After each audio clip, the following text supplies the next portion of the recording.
Hey guys, from my channel, welcome to another live stream. It's the big one. It is Chelsea as Manchester City. Probably the biggest game on this opening weekend of fixtures. Uh, Biggest one we have going for us right now in terms of this one. Sorry, that just blasted right through. I'm using the wrong microphone. That should be better. There we go. That should be better.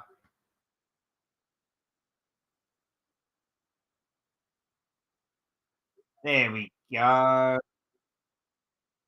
That's better. That's much, much better. And now we can actually start this one properly. I don't know why it decided to change, but it did. Anyway, let's get on with it. Chelsea against Manchester City, the biggest game of this round of fixtures, of course. A massive game for both of these two sides. Chelsea, of course, because it's a new era. Well, a new era in the many that they've had in the past 6 or 7 years. Under Enzo Maresca, of course, coming in this summer. Manchester City beginning their campaign, not only defending their Premier League crown, but of course, going after what would be an unprecedented, legendary, phenomenal 5th Premier League title in a row. Could this be the beginning of something extraordinarily special in this one? Only time will tell. As always, with these kinds of things, I would like for you all to please like the live stream, get and subscribe as well. Both things always have to be greatly appreciated, and get involved in the chat. Would love to hear from you all, especially with the opening half an hour of this, obviously being before kickoff. I'd love to know your predictions, your score predictions, your thoughts on the game, thoughts on maybe the weekend as a whole as well, over the course of what you made of the opening weekend of the Premier League fixtures. This is the penultimate game of this weekend. We've, of course, got Tottenham against Leicester tomorrow. So the majority of the teams have played. And, of course, Crystal Palace have just lost to Brentford. So we will be talking a little bit about that as well a little bit later on. But for right now, let's get into the live stream. Let's get into what we are going to witness today in terms of Chelsea versus Man City. And I've got to say, from Chelsea's point of view, the team news is pretty surprising because despite spending a lot of money this summer and despite bringing in about 247 odd players, not one of them has made the starting 11. Not one of them has made the starting 11 for this opening game. As you can see, Robert Sanchez keeps his place in between the sticks for the Blues. Gusto at right back, Fofana and Colwill at the heart of the defence, with Marc Cucurella fresh off of the back of a fantastic European Championships for him, starts at left back. In the midfield, Lavia partners Caicedo and Enzo Fernandez, who is captaining the side today. Interesting stuff given how, his summer went. Cole Palmer, the informed Cole Palmer, looking to continue off the back of a phenomenal debut season by his and Chelsea standards. Starts off on the right, we would assume. Nicholas Jackson and Christopher Nkunku are alongside him. And it's going to be interesting to see whether or not Nkunku is going to be on the left or whether he's going to be through the middle. We did see Jackson occupy that left wing position towards the end of last season, but that was, of course, under the management of Mauricio Pochettino. So it's going to be very interesting to see the interlink between those two. It's an interesting midfield as well. Does maybe Lavia balance out Caicedo and Enzo? We obviously have talked about in the past how Caicedo and Enzo don't in particular seem to cover each other's weaknesses. They don't really seem to play well together. So it's going to be interesting to see how those two perform as well. And then, of course, on the bench, you do have more of your new faces that are there. The likes of your Pedro Netos, for example, and your Kiernan Dewsbury Halls for the Blues. But the interesting one from their point of view is that there is no Raheem Sterling in the matchday squad at all, which has obviously sparked plenty of speculation surrounding where his future lies. We have heard that he has been attracting interest from abroad. Whether or not there's anything concrete to that, with obviously this omission from the squad, remains to be seen. but it doesn't seem like Sterling has a future at Stamford Bridge going forward, especially not in the immediate future, to face his former side.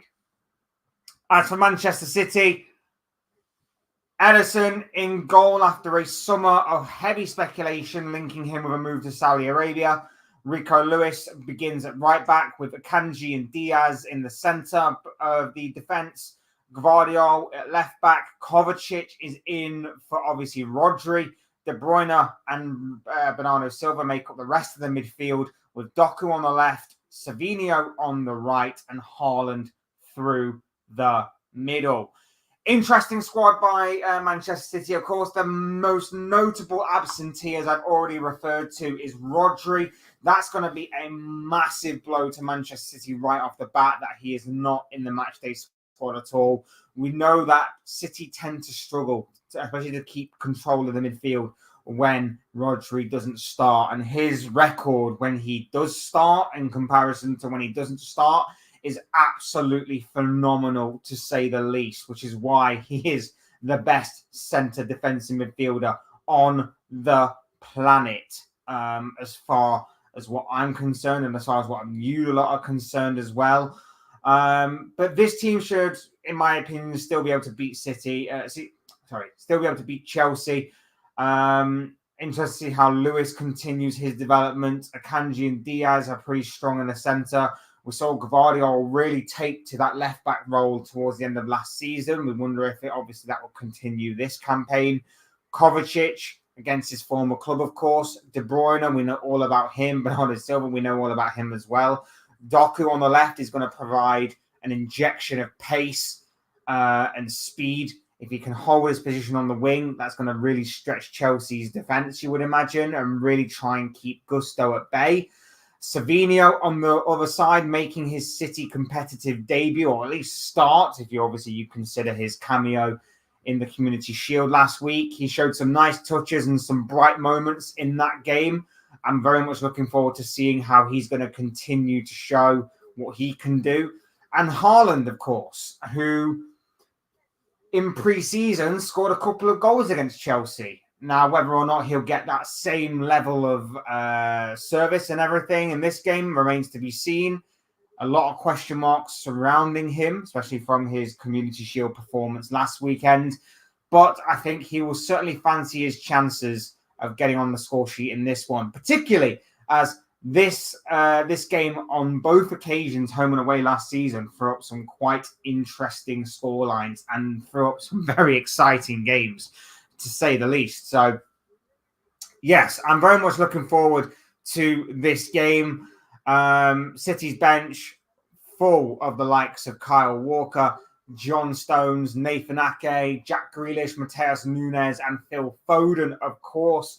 Those are the most notable ones, whilst O'Reilly, McAtee made appearances in last weekend's Community Shield triumph there.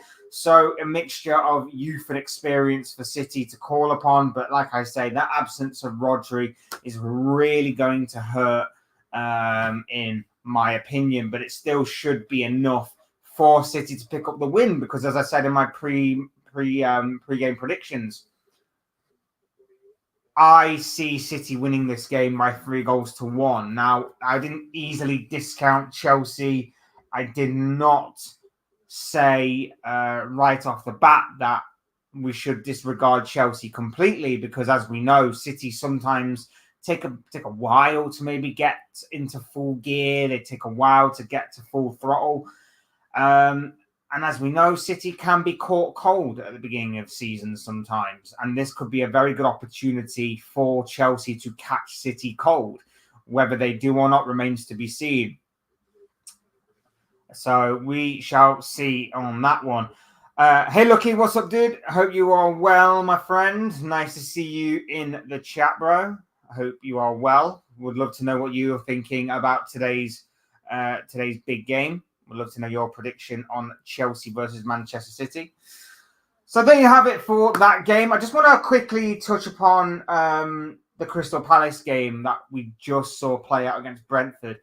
Brentford win by 2-1. Johan Wissa, the hero, after, of course, Brian Mbeumo put Brentford 1-0 up.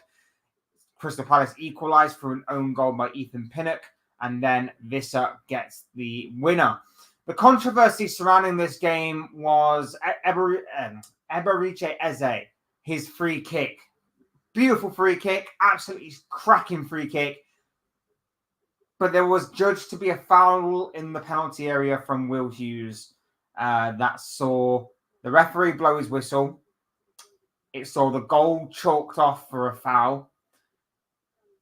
And I felt that was really, really harsh on Eze. Couple of things on that. One, I don't think it's a foul at all. I think, if anything, the Brentford player is trying to get back to help defend. And his hands are all over Hughes. And Hughes just basically stands his ground, it seems. And the Brentford player just goes over him. I don't think that's a foul. I don't think you can consider that a foul. If you're considering that a foul, I think we have bigger problems, and I think we are going to see more of that kind of stuff creep in as football continues.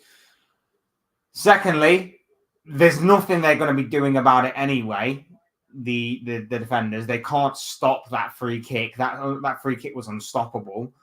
And thirdly, I think the referee had a bit of a nightmare, because the whole reason why they chalked it off for no goal anyway is simply because the referee blew his whistle before the ball crossed the line, and they judged that to be they can't interfere, they can't overturn the decision, the on-field decision. And that, to me, whenever they say stuff like that we can't overturn it, simply states that the referee got it wrong anyway. So, to me, if you use terminology like that in the game, that to me seemingly suggests that the VAR know the referee got it wrong. The VAR would have overturned it if obviously the referee gave it on the pitch and the whistle hadn't gone before the ball had crossed the line. So the referees had a bit of a nightmare. We've had our first real VAR controversy, I would say, of the season, unless you count the potential handball, red card, second yellow to... even then, VAR can't get involved in the second yellow, but you know what I mean. Our first real major controversy surrounding VAR of the season, and I think that came in the Brentford Crystal Palace game, which is unfortunate because, with all due respect, it probably might get a bit overlooked, that because it's not one of the big six teams that got hurt by it. It wasn't like this was going against Liverpool or a Man City or an Arsenal or something, or a Man United. So unfortunately for Palace, it probably will get a little bit overlooked, and we probably won't be talking about it in depth as much as we would do if it affected one of the bigger six teams, with all due respect. So it's unfortunate. It is what it is, but it's a massive win for Brentford nonetheless, and a big win for Thomas Frank. Good way to get off to a winning start for them. We're waiting to see. We're waiting to see, obviously, what happens with Brentford this season. They proved that no Ivan Toney, no problem, picking up a win despite his absence. Does that mean a move is further along the cards than what we realised for Toney? Does that basically mean that until his future's cleared up, he'll be out the Brentford side? Whether or not that means he'll be back in as soon as the transfer window does close, and if he does remain at Brentford, only time will tell on that one. But yes, no Toney, no problem for Brentford, and even more personally for me, it's obviously going to mean big because Brentford obviously play Liverpool next in the Premier League. So interesting stuff there. Interesting for Brian Mbeumo as well to get off and running for the season. Visser is the hero. He gets the winning goal. A lot to digest there from Palace's point of view, as well as obviously the Bees who get the 3 points. But that was then. This is now. We are 15 minutes away from Manchester City against Chelsea. Massive game in the Premier League. Arguably the biggest game of this opening weekend's round of Premier League fixtures. I can't wait for this one. And like I say, I've gone 3-1. I've gone 3-1 City. I think the likes of Haaland will get on a score sheet. Bernardo Silva tends to pop up big in these types of games as well. So I wouldn't be surprised if he gets on the score sheet as well. But I think that's, it's going to be interesting to see from this Chelsea side what they do. They've clearly gone for a very compact, narrow game, it seems, with the three in midfield.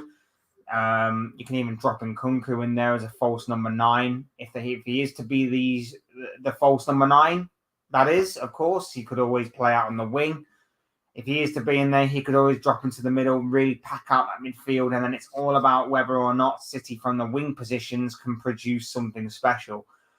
Savinho, like I say, he looks really, really good. He looks really electric, looks really lively, and looks like someone that can get you on the edge of your seat and even out of your seat. Doku, we know all about him last season. We know that on his day, he can take on anyone. He's up against a real tough test in Gusto. And then it's all up to Haaland. Does Haaland have his head screwed on? Does he have his positioning in order? Does he have his shooting boots on? Are City going to provide chances for him, though? That's the big question as well, because it's all right having these players in and around him, but if they don't feed him, he can't obviously provide goals. And as we've seen a fair few times over the course of the past year, he's not exactly been as effective, I don't think, in certain games. Other games, he's been brilliant. And other games, he's been proper, I guess, as the hipsters call it, stat padding, I guess you could say, by scoring like 3 or 4 goals in 1 or 2 games against the likes of, your smaller clubs of the league, with all due respect. But yeah, if you don't obviously provide, he's not going to score, is he? So it's going to be interesting to see if they can work out that issue, especially with not having someone in waiting in the wings to pounce like a Julian Alvarez, for example, as of right now. So it's going to be interesting. They've, of course, got options off the bench, the likes of your Jack Grealishes, your Phil Fodens. I'm sure that can easily change a game. It's a wealth of options that, of course, Manchester City have. But I don't know what to make of Chelsea. This is the thing. I don't know what to make of Chelsea this year. I put them to finish 10th in my Premier League predictions. And I said in the video that I had a hard time placing Chelsea because I could have really put them anywhere from 5th downwards. I don't think they're going to get top 4. So really, it was open season as far as what was going on from 5th all the way down to even the relegation zone. Even the relegation zone. That's how much of an unknown I think they are. I don't know what to make of them. I don't know what to make of Enzo Maresca. I don't know what to make of this overall team. Like, don't get me wrong. If they went out and bought a Victor Osimhen this between now and the end of the transfer window, I think that could really change my mind on where they finish. I think they could finish a lot higher than where I've put them. But I had to judge it on the team that was going into the first game of the season. I couldn't judge them on if, buts, and maybes and things of that nature. I had to judge them on what I was seeing from them in pre-season, the little bits that I'd seen, and with the squad that they had. And their squad that they have is completely unproven. The squad that they have still has the same issues as the last campaign, in my opinion. But the only difference is the manager. The manager's obviously changed. And they've got, in my opinion, for right now, a worse manager. Now, maybe his ceiling is higher. Maybe this guy is going to go on and be the next Pep disciple to go on and do big and amazing things. We've seen it with Mikel Arteta, and we've all said and we've all joked about how Chelsea have seemingly watched All or Nothing with Mikel Arteta and Arsenal and gone, we should do exactly what they did. We should get a Pep disciple that was taught by Pep and bring him into the club, and then we should just do what they did. Maybe that could happen. but there needs to be a lot of patience. There needs to be a lot of consistency. There needs to be a lot of togetherness within that Chelsea within that Chelsea club, just the whole entire club as a whole, whether it be the fan base, whether it be the people behind the scenes, whether it be the people in power, whatever the case may be. There needs to be all of that togetherness, cohesion to really make this work, or to try and make this work. I'm not so sure it will, because I know the Chelsea fan base are extremely impatient. I know that this board are seemingly so impatient as well. Otherwise, they wouldn't have got rid, in my opinion, of Pochettino. The board is seemingly intent on running things themselves, even though they are not footballing people. And there just seems to be this stench that this cannot work. This stench that when you have all of these combustible elements together, it's not going to work. When you have a fan base that's so divided, it's not going to work. When you have a boardroom that are very reactionary and quick at making these types of decisions, despite not being footballing people, it won't work. We've seen it with other football clubs. That's the reason why, for example, Manchester United have fallen down so much over the past decade. It's yeah, it really is. It really is a it really is a strange one to me, and I really don't know what to make of Chelsea. This could easily be a side that may shock us this season, or it could be a side in which completely collapses before our very eyes. I'm leaning more towards a collapse. I don't think they'll have enough about them to make any sort of European football place this season. The only way I think they can potentially do that is by winning the Europa Conference League. And let's face it, they should be winning the Europa Conference League, given the squad that they have and given some of the clubs that they are facing. But we've got to admit, this is a brand new Chelsea. This is a Chelsea that, certainly in my lifetime, we've not necessarily been used to seeing. We still hold Chelsea to the standards of a Roman Abramovich era type Chelsea. And this certainly is not that Chelsea. This is a Chelsea that have lowered their standards from going after some of the world's best players or some of the world's best potential players to now going for players like, well, you've seen the youngsters that they've been going for. Don't get me wrong, there's still a couple in there that I don't mind. Pedro Neto, I think, is fantastic. There are question marks over his availability and his injury record, but he's still a player that you can kind of see why they would go for, and if they can keep fit, what a player he will become for them. My issue is with Neto, his injury record, and plus, he doesn't have a striker to really work off. Nicholas Jackson, for as better of a season as what he did have last campaign, and I do feel like some fans kind of just didn't give him the kind of props he deserved for finishing with the goals and assists that he did. The guy is not it for Chelsea, I don't think. And Chelsea's issue for a number of years has been they don't have a clinical enough striker.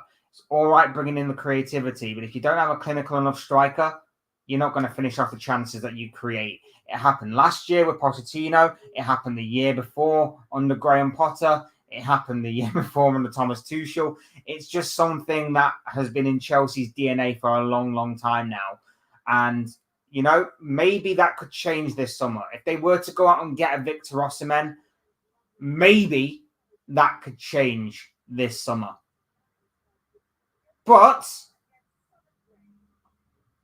it's not a foregone conclusion. It's not a guarantee. And that's where I do worry for this Chelsea side. I worry that they won't score enough goals. I worry that defensively they're not strong enough. I worry that the midfield isn't going to be able to find a perfect balance and therefore, again, won't be great defending. And we could see a lot more mistakes from them, from Enzo as well. And that's why I worry. That's why I do worry. Enzo Fernandez captaining this side with everything that's gone off with him across the summer is interesting to say the least. I'm not so sure what Chelsea fans think of that. I'm not even sure necessarily what the Chelsea players think of that, to be honest. But yes, that is the reality of the situation. Enzo Fernandez is the Chelsea captain.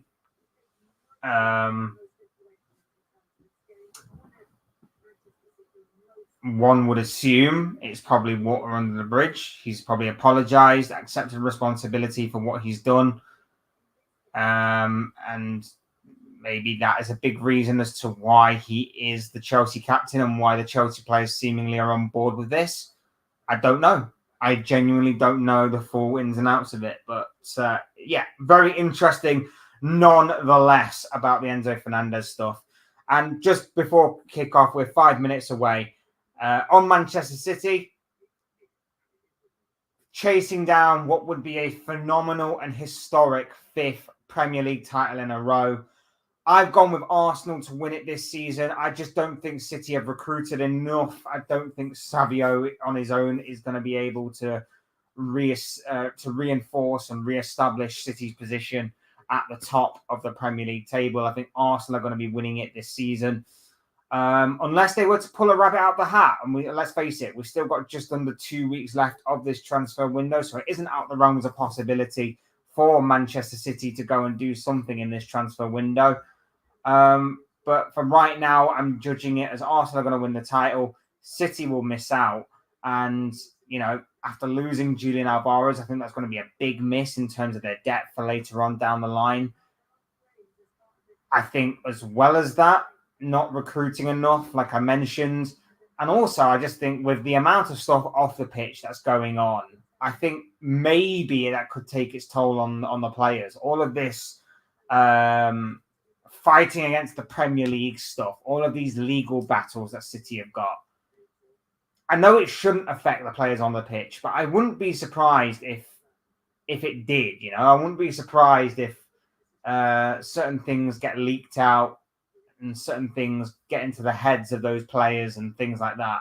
So, yeah, very interested to see how City perform this season. They've still got an unbelievable squad. They've still got an unbelievable manager, of course. They should finish second at the very least pretty comfortably. I wouldn't be shocked if they gone on and won the league, to be honest, given everything that I said about them. But at the same time, I just think Arsenal will just about hit them to the post this time, and I think they will topple the citizens for this season as the players shake hands and we get the formalities of opening up the match underway.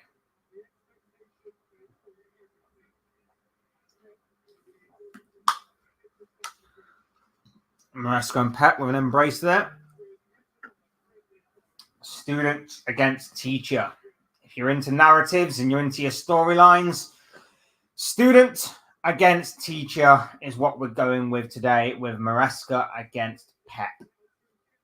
Both have the same shampoo, it seems.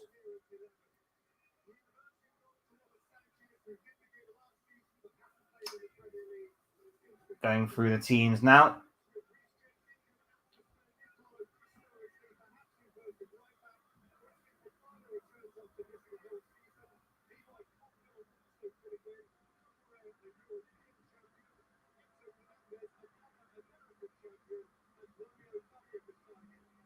It will be very interesting to see the forward line of Chelsea in particular. I think they are going for Nkunku through the middle, but Sky have lined them up with Jackson through the middle and Nkunku left. But I think it'll be the other way around. I don't know why. I just feel like it will be the other way around.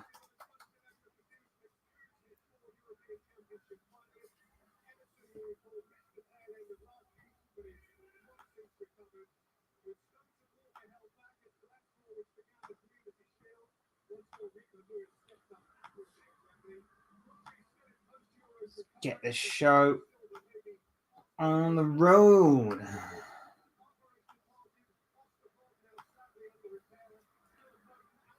Kickoff fast approaching. As I always say with these streams, my stream is probably about 60 to 90 seconds behind. So if you can refrain from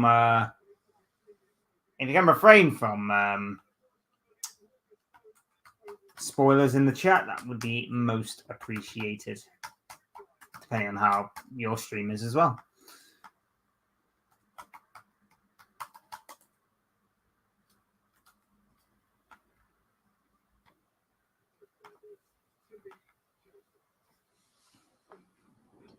There we go.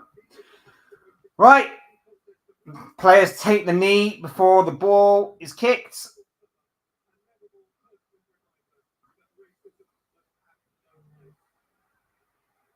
And we're off. Massive game. City against Chelsea. City kick things off.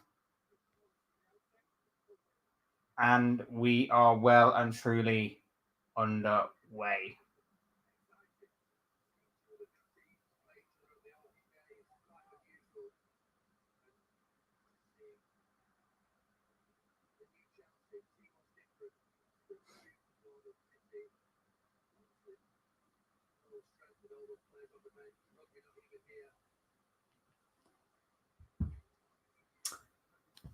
Some early possession for City.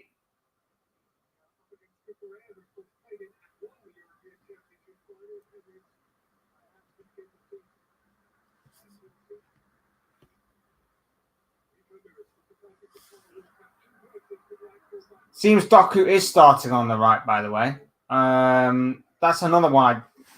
That's another one that obviously can interchange and swap as the game goes on. But it seems that Doku started on the right and Savio started on the left. I'm a bit surprised at that. I thought with Savio being left-footed and obviously Doku, as we know, right-footed, I thought they both kind of invert. So it does seem like they are trying to go full wingers, Manchester City, and try and push back the fullbacks as much as they can, which will stop Cucurella from going forward. It will stop Gusto from trying to go forward as well. Try and keep the width, trying not to get too bogged down in the centre of midfield, obviously with... and it might be smart as well, I guess, with obviously Chelsea going free in midfield, with obviously Lavia in there as well. Big season for him. Like a new signing for Chelsea after, of course, he missed the vast majority of last season with injury. But with Lavia in there alongside Enzo and alongside Caicedo, it seems that Chelsea are trying to pack out the midfield, which might make sense as to why Pep's gone for Doku on the right, Savio on the left.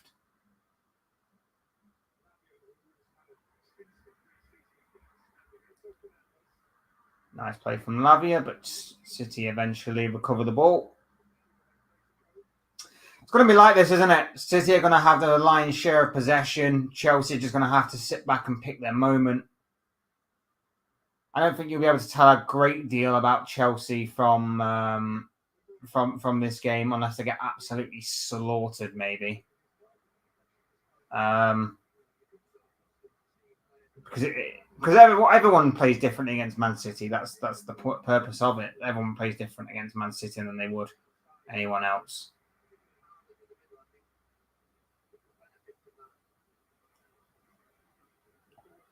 Long ball up towards Jackson.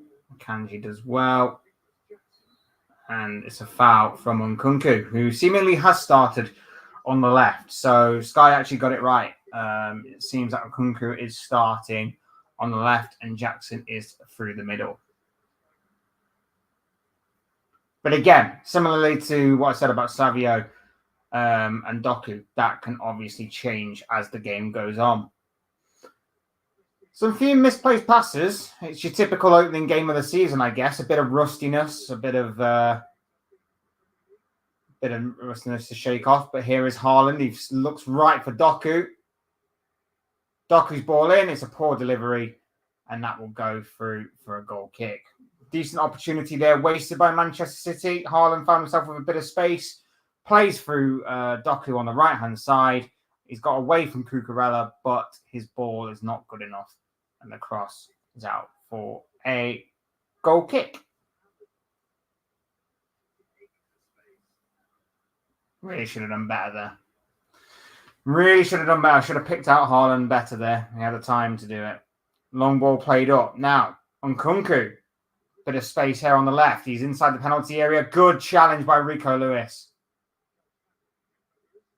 Good challenge by Rico Lewis, but Nkunku's run the ball back to Lavia. Now Caicedo.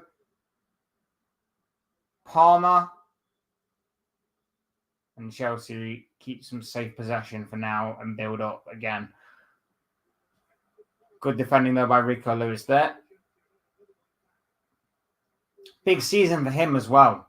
A lot of question marks over Kyle Walker and maybe how long he's got. Maybe this is a big season for Rico Lewis to step up into his shoes. Chelsea win the corner. Oh, I thought it was a corner, and it's apparently gone for a goal kick. I thought Gusto had won Chelsea a corner there, but linesman's pointed for a goal kick. Oh, it might have done, actually. Good spot by the linesman. Guardiola with the challenge.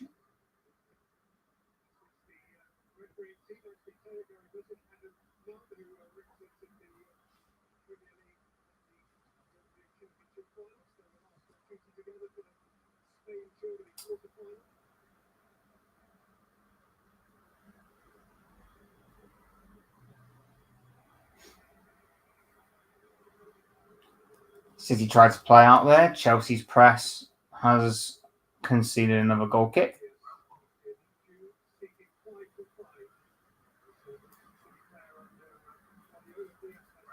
Like I say, there's if there's ever a time to play Manchester City and get this game out of the way and done with, it is within the opening few games of the season. City don't normally click into gear until just after Christmas, really. They have enough about them to obviously win games between now and then. But if you want to try and take points off City and get your game against them, especially when they're at home at the Etihad, out of the way and done with. I know this game obviously is at Stamford Bridge and not the Etihad when I say that, but just get one of your two games out of the way and done with against City very, very early on. You'll have a better chance of beating them now or getting something from the game now than you will later on down the line, particularly when it hits around about New Year, February, March time and beyond, of course.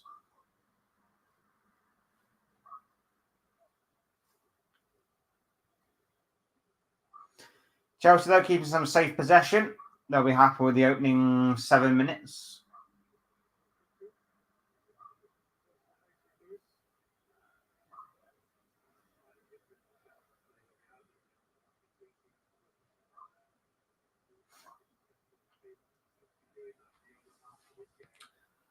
Now it's time for City to build from the back.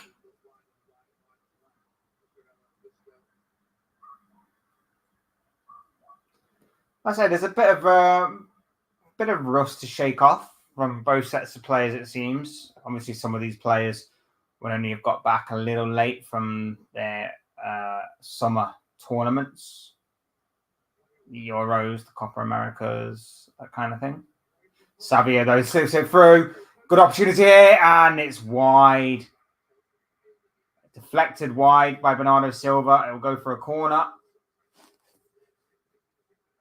Savio given some space, turns, slips the ball through to Bernardo Silva, and his effort is blocked by Colwell, it looks like. Oh, Fofana, sorry, Fofana. What was it for? One of them. It's a deep corner, but the referee has spotted a foul in there, I think from Erling Haaland. And the referee will give a free kick to Chelsea. Haaland on Enzo.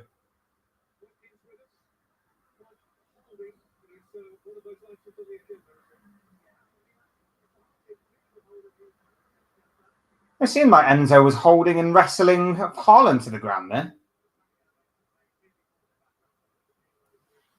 That was seemingly a strange one. Gusto on the right-hand side, looks for the early ball in. Well cut out, though, by Ruben Diaz. Oh, sorry, Gavardio, sorry. Brilliant block by Gavardio to deny the cross on Gusto. But it looked like Chelsea got a bit of joy then down that right-hand side. Short corner, whipped in now. And Kunku over the bar.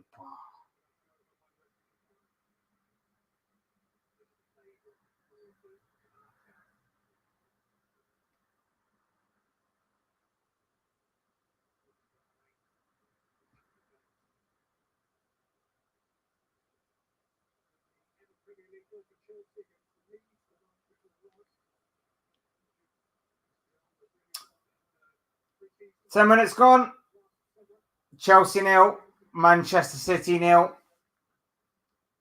It's an interesting game, though. Interesting game. Both teams still feeling each other out. Chelsea looking pretty dangerous on the counter-attack, gotta be said. Ball played from left to right. Here's Jeremy Doku now. Looking to maybe take on his man. Goes back instead to Rico Lewis and back forward. Goes down the right-hand side. Cuts back on Cucurella. Cucurella sticks to his task well and helps win the ball back. And now Chelsea can build up from the back. Enzo Fernandez switches the play to Cole Palmer. Savio wins the ball back for City there. Rico Lewis, he's found Jeremy Doku. Jeremy Doku stands him up, tries to go on his left foot. It's a skewed effort. It goes wide of the target, and it goes all the way out for a goal kick. But nice little quickening of the tempo there. Rico Lewis finding Jeremy Doku, so showing that Doku couldn't do anything when the ball arrived at his feet.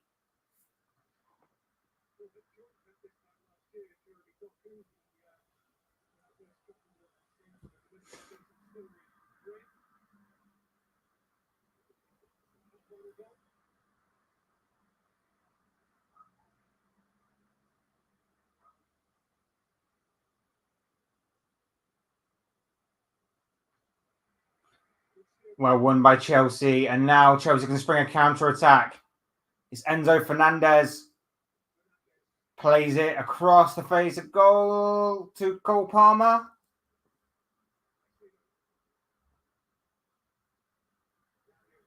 It's Cucurella. Fernandez again. And Chelsea can get some safe possession in the City half. City did well to recover there. But nice give and go between Palmer and Jackson. And it's Kovacic to the rescue. Wrestles it back off the former City man, of course. Doku against Cucurella. That's going to be an interesting battle. Do wonder how long it will be, though, before...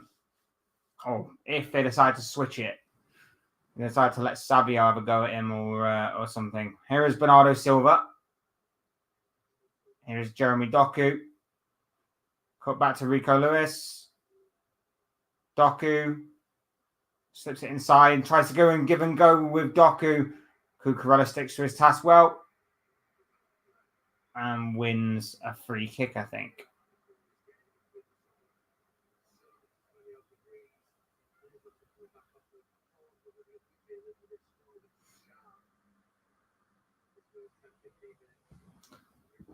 Cucurella's done well so far. Cucurella really has stuck to his task well on Jeremy Doku so far. Got to be said.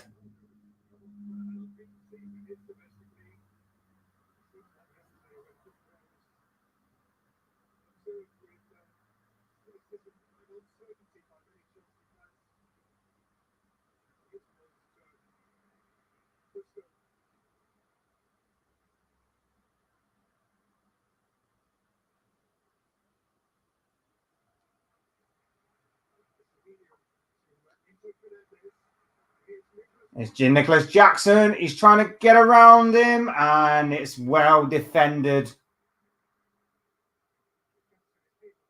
Well defended by Diaz.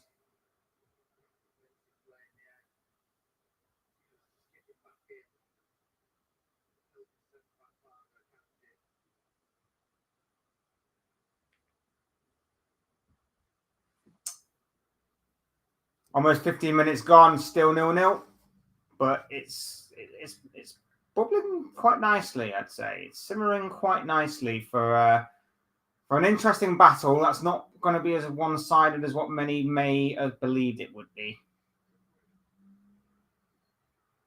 De Bruyne penalised, Lavia penalised there for a foul on De Bruyne.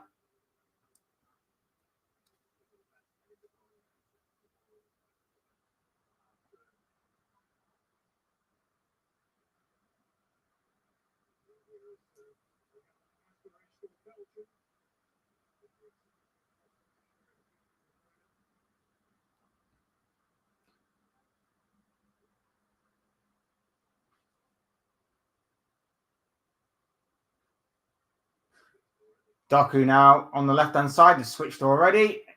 It's played down the wing, cross in, and easily gathered by Sanchez. So, yeah, the time is 15 minutes on that switch, by the way. The switch that I said may or may not happen sooner rather than later, it's happened. 15 minutes it took before Savio and Doku switched sides. Savio penalised there for a foul on Cucurella.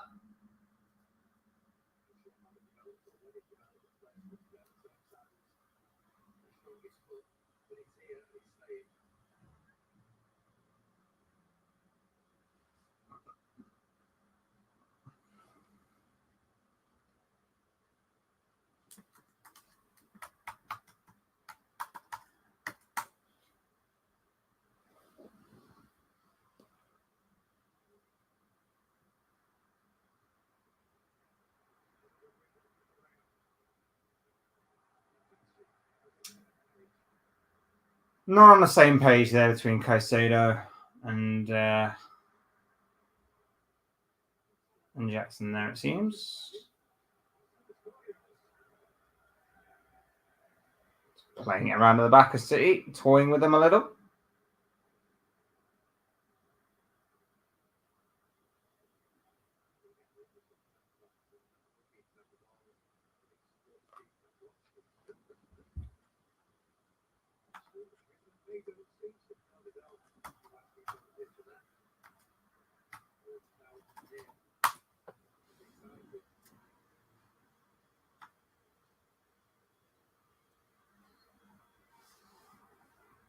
Foul by Caicedo.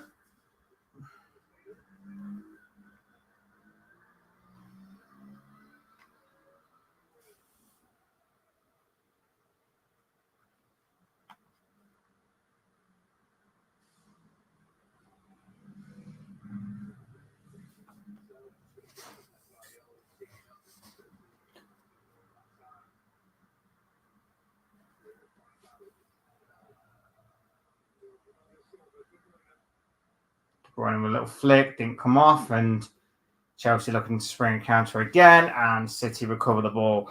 And play back to Ederson, and City will bring on the next wave.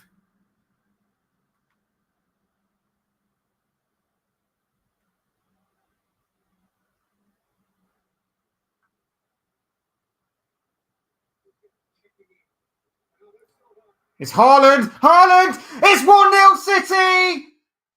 It's 1-0 City. It's Erling Haaland dancing his way through the City backline. He just bulldozes his way past the two Chelsea centre-backs. And it's 1-0 Manchester City. It took them 18 minutes to do it. But City have broken the deadlock, and it's taken Erling Haaland 18 minutes to get on the score sheet once again for this season. The back-to-back winner of the past two Golden Boots is up and running for the season. Doku playing it in. It takes I don't know if it's an intentional or slightly fortunate sort of deflected pass off of Bernardo Silva into the path of Haaland. He just bulldozes his way into the penalty area. He's past Cucurella. He's past Colwill, who puts in a sort of half-hearted challenge. And he does well. He's got the composure to finish it off. But there is a VAR check going on here for a possible offside in the build-up to the goal on Bernardo Silva. From that angle that they're showing, it does look like Fofana is playing him on the side. maybe that back leg is just about playing Bernardo Silva onside there. But of course, we will wait and see what the verdict is on the decision from the VAR. Of course, this will be much quicker come the next month or so when, of course, semi-automated VAR does come into the Premier League. God, we've got only a month to wait. And then it gets rid of these guys with their little protractors and their little rulers. Onside, the goal has been ruled onside. They've got their lines out. It's ruled onside. Bernardo Silva is onside in the build-up. So that part's okay.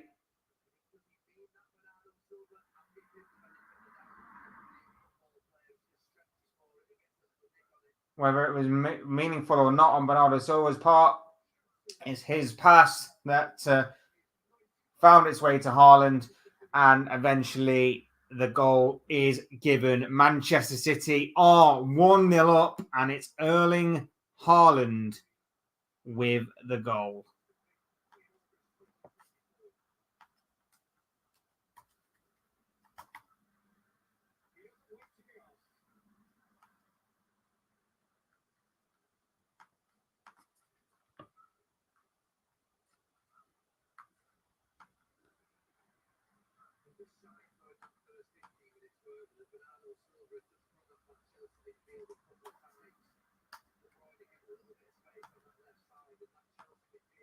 There we go. Man City 1, Chelsea 0. Erling Haaland with the goal. Very well taken goal, like I say. Nice goal for Haaland to get. Showed great composure to bulldoze his way, sort his feet out, and then managed to just steer it beyond the on-rushing goalkeeper, Robert Sanchez. And now it's going to be interesting to see what is going to happen with Chelsea. Do Chelsea try and do damage limitation? Do they? I mean, to be fair, there's not really a lot that City have done that Chelsea can't look back on and be like, we should have done better there. It's just it was just a bit of a lapse in concentration, not picking up Haaland for the run that he made. But Chelsea going forward, they've shown signs of intent. It's just about what they do now. How do they react to going a goal back? Because Savinho moves on to De Bruyne, and De Bruyne shoots, and he's not too far away from the Belgian playmaker.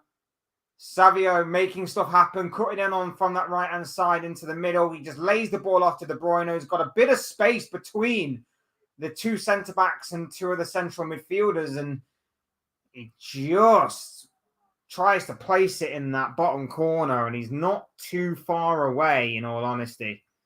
But plays wide regardless.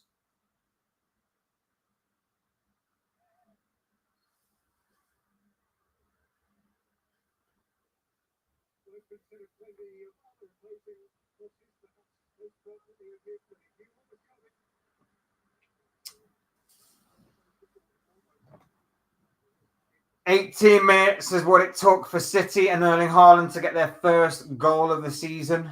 Will Haaland be on course for the third in a row of Golden Boot awards? Will he get the hat trick? We shall see."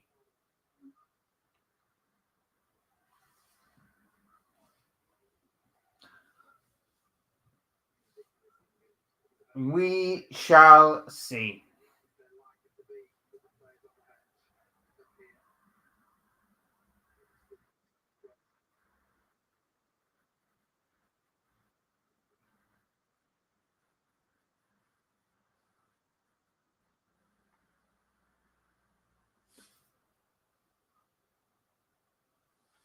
Chelsea playing it around at the back.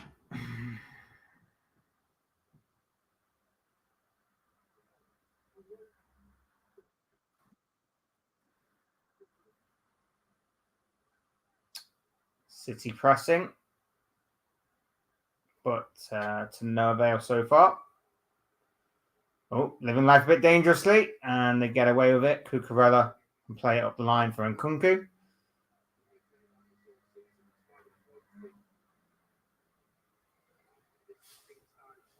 Fofana down the line to Gusto.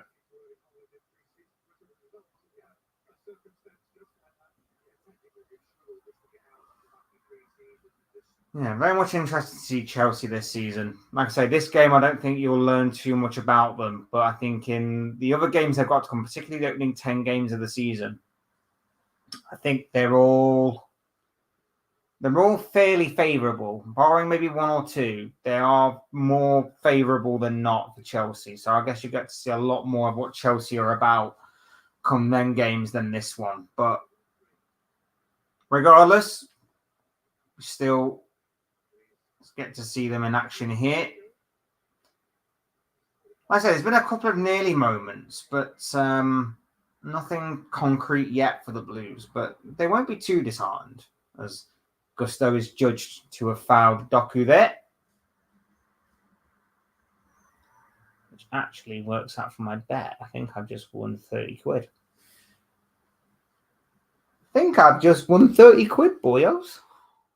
It's actually not bad. I've actually had quite a decent weekend. I won 60 quid yesterday on the Liverpool game. I've just won 30 quid there thanks to that Gusto foul. Oh, he's judged to have fouled him. I thought Nkunku had won the ball there right in the City penalty area, but I think he was a bit aggressive on Akanji, and I think it's judged to have been a foul. Yeah, Akanji just being a bit too casual there. He's a bit fortunate.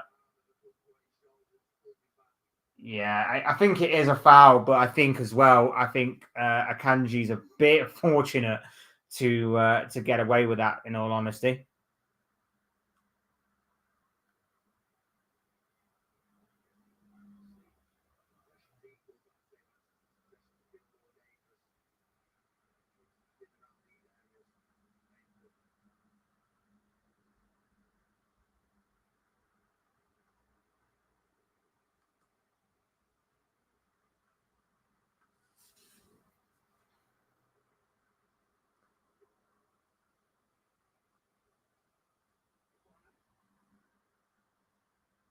Long will play that to Nkunku.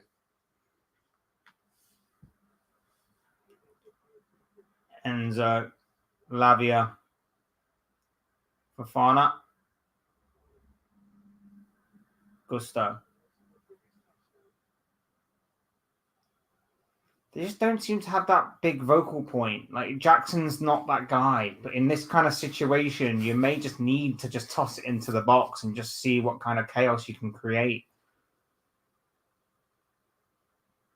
Nkunku has looked very lively there on this left-hand side, so something worth considering.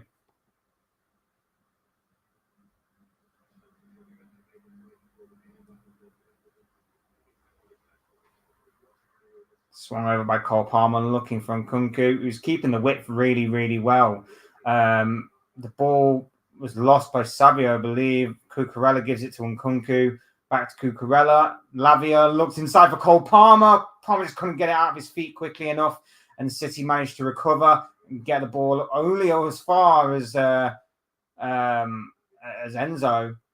Kovacic there, initially doing well and then giving the ball away. But I think City have recovered and Chelsea are forced to go backwards. It's an interesting game, this. It's a very interesting battle. Nkunku down the left. Goes down on his left foot, chips it into the back post. No one there. It's gone all the way out to Gusto, though, who can keep the ball and move alive. It's played back. Here's Palmer. Palmer finds Nkunku. Palmer continues his run, switching wings to the left. Cucurella.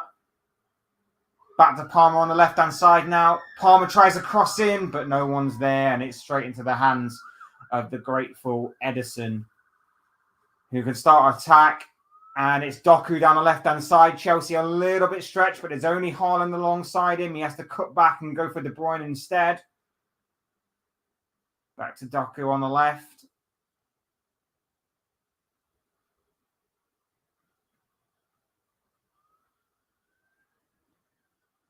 Doku against Gusto. Cuts inside. Released it to De Bruyne. De Bruyne switches it over to Savio.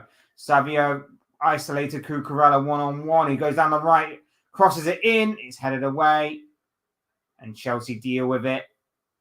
And it's gone out for a Chelsea throw-in. It's an interesting battle. It's a very interesting battle. This isn't City having it all their own way. They've got a few things defensively to be concerned with and to keep an eye on. Like I say, Nkunku is really keeping the width down this left-hand side, and it's really forcing Rico Lewis and Akanji into a decision as to whether to stay back or go out towards him.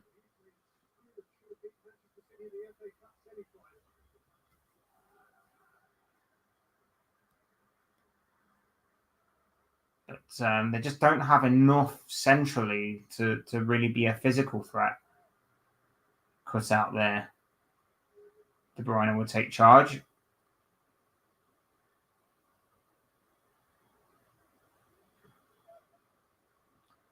Ball goes backwards and City retain possession and can build up again from the back.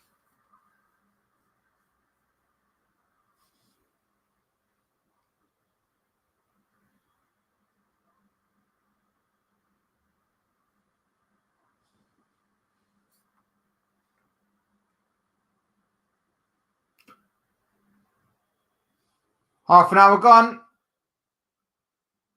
Man City are 1-0 up at Stamford Bridge against Chelsea. Chelsea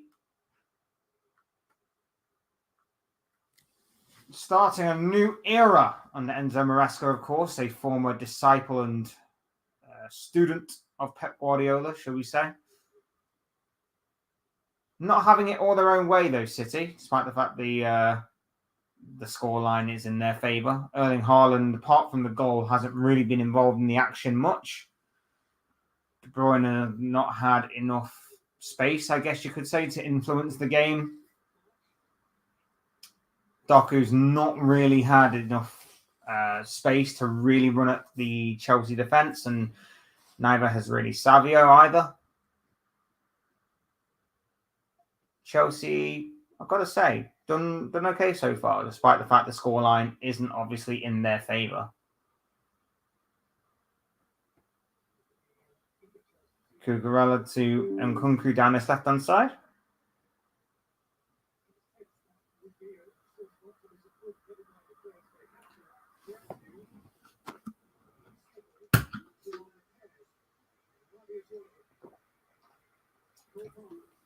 Nice turn by Lavia to release Cole Palmer down the right. He goes for the overlap of Gusto, cuts it back to Enzo. And, the cutback from Gusto found Enzo. And I've got to say, it looked a little clumsy from Savio.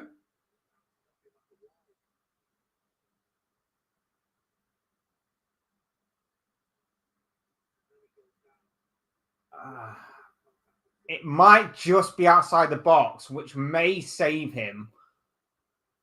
But I've got to say, that looked extremely clumsy from Savio. It might just have been outside the box, which may save him from obviously a VAR interference. But that's very, very lucky on Savio's part that the referee didn't even give it in real time. So, yeah, got to say that's a little bit fortunate.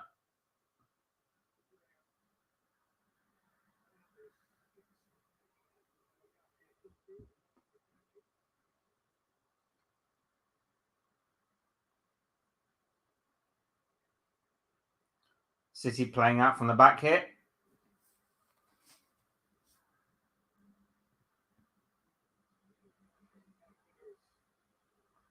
Played down the wing for Cucurella at the byline, crosses it in. It's headed away by Gvardiol, only as far as Lavia, knocks it on to Caicedo. Caicedo looking for Palmer. He took it really well, but just couldn't bring it back under his spell as De Bruyne tries to escape. But he's now lost the ball. Chelsea winning it high. He tries to flick the ball through, but that should run through to Edison, who is very grateful of that.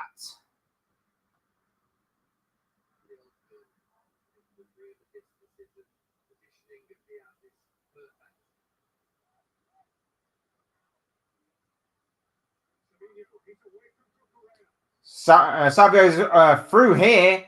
And he's just sort of, and he's pulled the ball back and it's blocked. Kovacic's shot's blocked. Savio just worked his way through, just danced his way through there, and I don't know, just sort of struggled in his decision making. But on the other side, Nicholas Jackson, it's a block from Jackson's shot. Gusto's still keeping it alive though. He's being stood up here by Ruben Diaz. It looks like cross comes in. It's gone all the way through. Yeah, Savio did brilliantly well, and now the flag goes up for offside against Jackson. But yeah, Jackson, there's a long ball played out, and he is just offside, I think. I think he's just offside. But Jackson, long ball played over the top. Jackson seemingly through, and he's on the left-hand side of the pitch, cuts inside, works his way onto the right-hand side of the penalty area, and his shot is blocked. But referee and linesman both took an eternity there to call it as what it was, which was offside.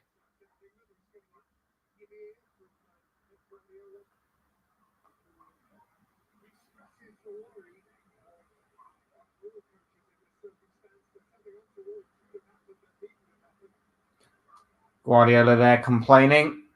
I think he was complaining about the late nature of the offside call, which I personally agree with, and I've constantly said this, that you can't be having a play on if it's a clear offside. I don't know how clear that necessarily was, but yeah, if you can see it's offside and you definitely know it's offside, then call it for what it is, because injuries do occur. Savio gets away from Lavio, gets away from also Cucurella. This guy looks exciting and electric. But Cucurella has come back on the recovery, and Savio can play it back to Akanji. Lovely ball played through by De Bruyne to Savio again. Standing up, Cucurella tried to play the ball back for De Bruyne. Cleared away by Chelsea. Won back though by Akanji. No, Akanji was deemed too physical. And Enzo Fernandez wins a free kick for Chelsea. But Chelsea have lost it almost immediately. Doku's won it back. Doku strikes. It's deflected. It's a great save from Sanchez. Brilliant save by Sanchez, especially with the deflection on it as well. Chelsea tried to play a ball out from the back. It's lost by Nkunku. And Doku works his way onto a shooting opportunity. It's deflected from an attempted block. And the block, I think, in some respects, may help Sanchez. Obviously, we don't exactly know for sure, but it's certainly a very good stop from Sanchez to deny City from doubling their lead. De Bruyne's delivery, headed away quite comfortably there. Back with City, though. They'll probably recycle this, put it back into the area, maybe. Doku. Guardiola tried an outside of the left foot. That didn't work. And Palmer can get the ball away to some sort of safety, despite the fact that City have now won the ball back. 38 minutes gone. Still 1-0 to Manchester City.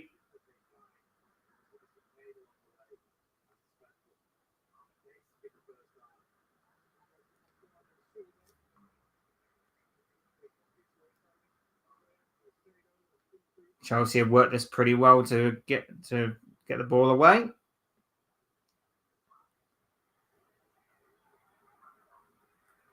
Switched it from left to right, and here is Cole Palmer. And he's got a bit of space to move into. Palmer cuts onto his left, cuts the ball into the middle. Not back by Nkunku. Set up for Fernandez, and his shot is blocked, and it's out for a corner to Chelsea.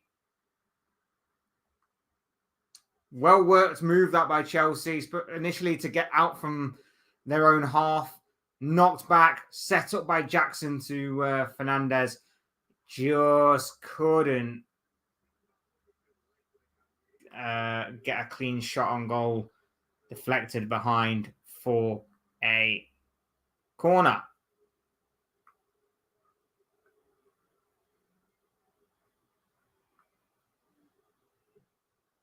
Cross comes in, headed away. And Savio can now come forward. And he plays in Jeremy Doku. And Doku's got Haaland racing through the middle. He couldn't find it, but it might fall for De Bruyne, who plays it over. Bernardo Silva smashes it at a goal. It's saved by Sanchez once again. Cleared away. It's come through to Doku. There is a City player down on the edge of the penalty area. But they're still playing on. Doku. And they're going to kick the ball out. Yeah, they've kicked the ball out. They eventually decided to kick the ball out.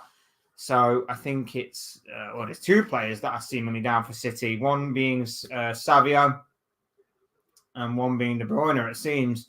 But brilliant play by City. Savio down the right-hand side plays a lovely ball on the inside to Doku. And he's just trying to play through Erling Haaland, who's racing through the middle. And then De Bruyne eventually plays in on the left for Bernardo Silva.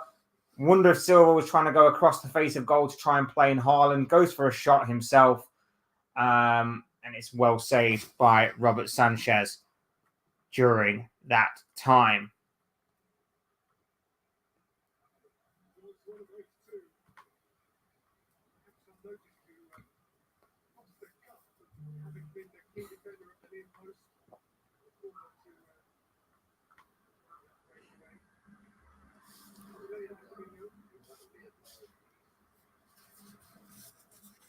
Does look like Savio is in a lot of pain down there, receiving quite a bit of treatment. And this would be a massive blow for City, given the fact that obviously Oscar Bob, who was seemingly going to be in contention to be in that right wing position, as well as Savio, is obviously facing a lengthy time on the sidelines as well, due to breaking his leg in training this week. So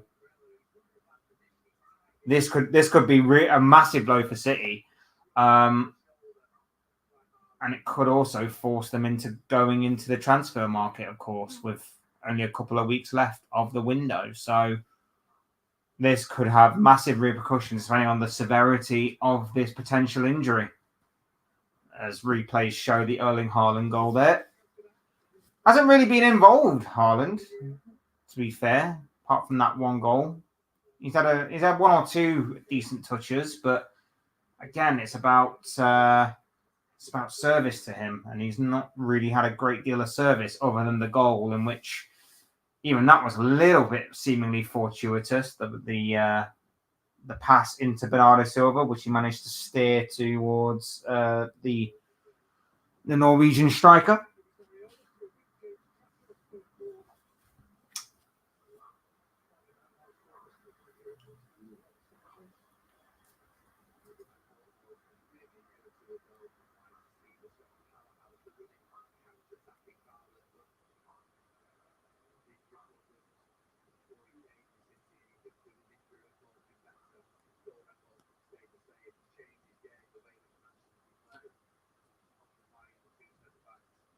Nearing half-time, the score is still 1-0 to Manchester City.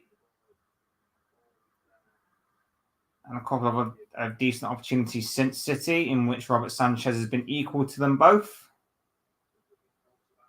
But it's not completely out the realms of possibility for Chelsea to get something. They've shown a couple of signs of intent. It's not exactly been like there's been nothing from Chelsea.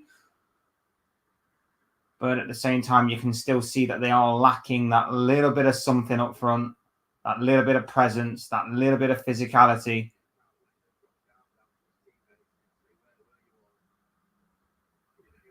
Rico Lewis attempts to go forward.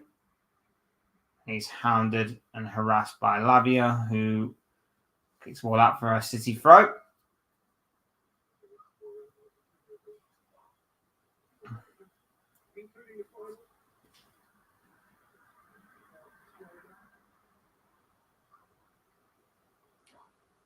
Chelsea win it back up high, and Nkunku plays in Cole Palmer. Cole Palmer shoots! It's a good save by Edison. And it's 1-1! Is it 1-1? It's offside. It's been ruled out for offside. I thought Chelsea had equalised. I thought it was a good save initially from Edison. The camera angle didn't really help me there. Chelsea win the ball up high. It's decent play between Jackson and Nkunku. And Nkunku just rolls it to Cole Palmer, who has got enough time to have a shot on goal. Cuts it onto his left foot, strikes it at goal. It's saved by Ederson, but he can only parry it out. And Jackson's there to tap the ball home. But Jackson is offside as Cole Palmer takes the shot. So it's a little bit unfortunate, but it's the right call that has been made there. Nicholas Jackson is offside as Palmer takes the shot. But what a let-off there for Ederson, who, like I say, parried the shot out.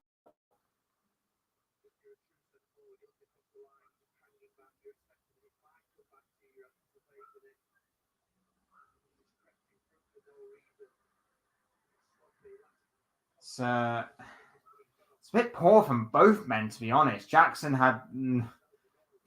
should have known better than to creep forward like that from that to be in an offside position. If he had a bit more intelligence and awareness about him, maybe he wouldn't have done.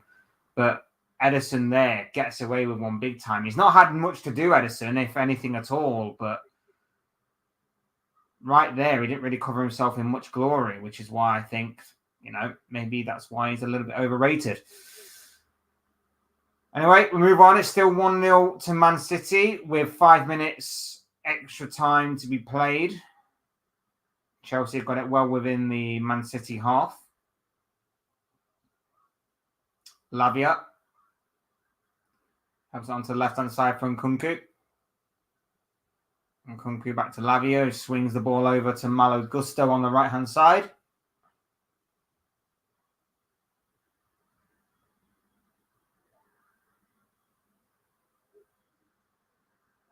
Palmer, Colwell. Just a bit of patience about Chelsea right now as they knock the ball from left to right and right to left.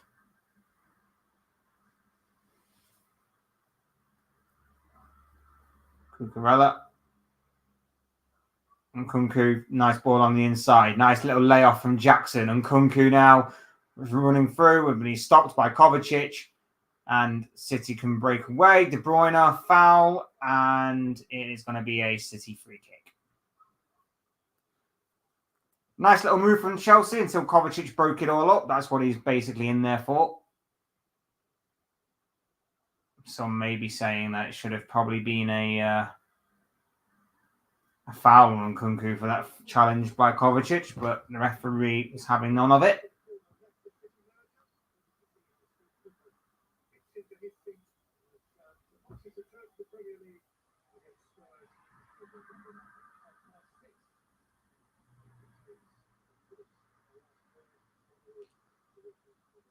Free kick taken over towards the left for De Bruyne. Now, here's Doku. Doku taking on Gusto. He's got past him. He's drilled into the area looking for Bernardo Silva. Defender just manages to get something on the ball to take it away from him. And Chelsea can get rid, but only as far as Diaz.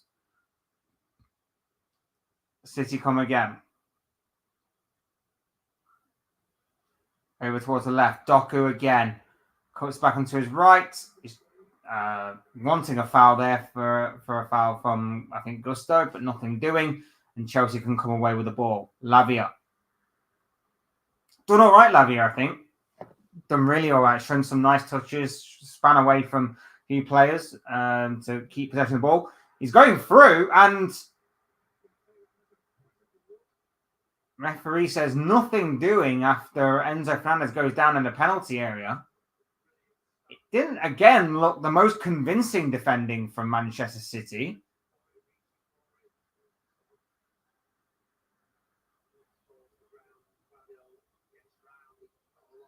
He hasn't really got control of the ball.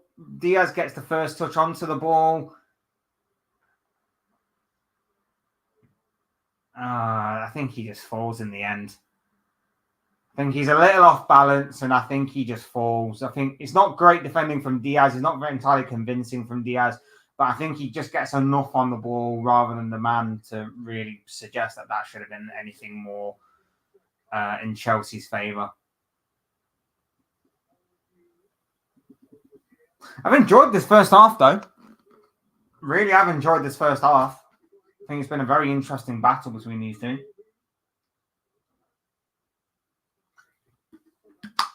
There's a lack of goals. There's not been that much in terms of goal mouth action. A couple of efforts here and there from City, an offside goal by Chelsea. But it does set it up nicely for an interesting second half, got to be said.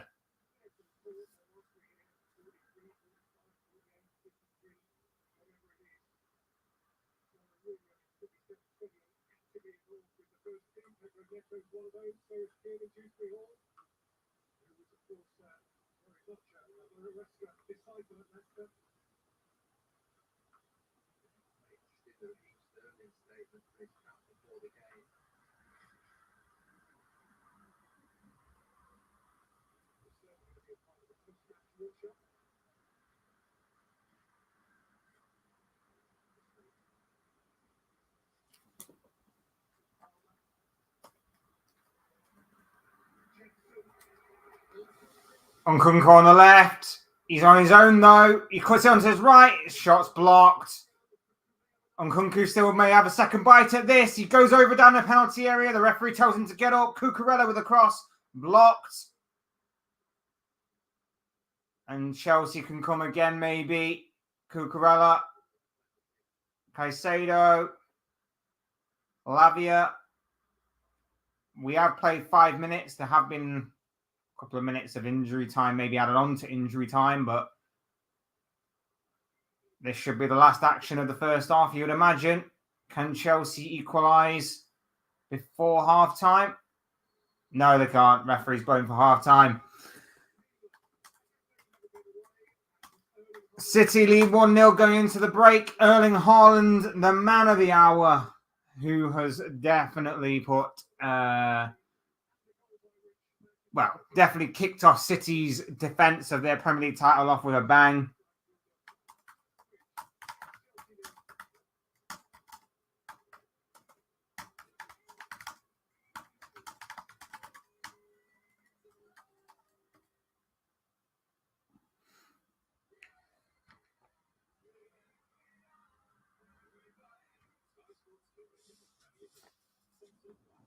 Interesting battle.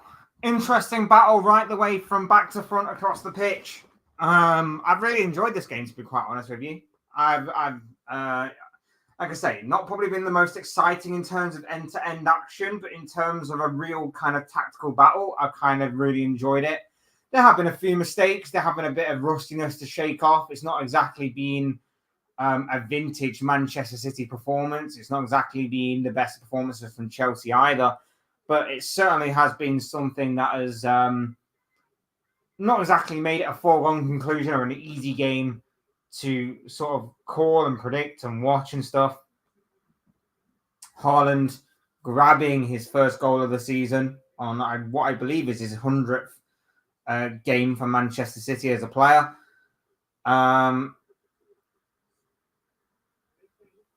Carrying on from where he's left off.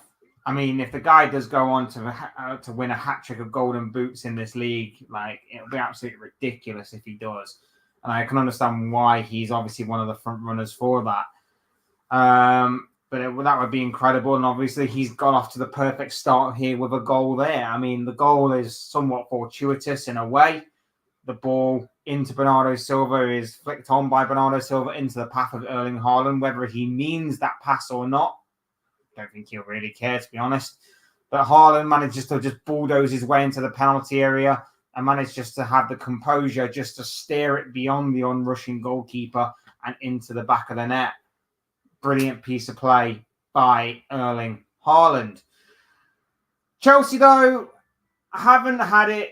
City haven't had it all their own way, though. Chelsea, though, haven't had a few opportunities or a few half chances. I think Nkunku has been extremely lively down the left-hand side. I think he's been causing City's backline all sorts of problems down that side.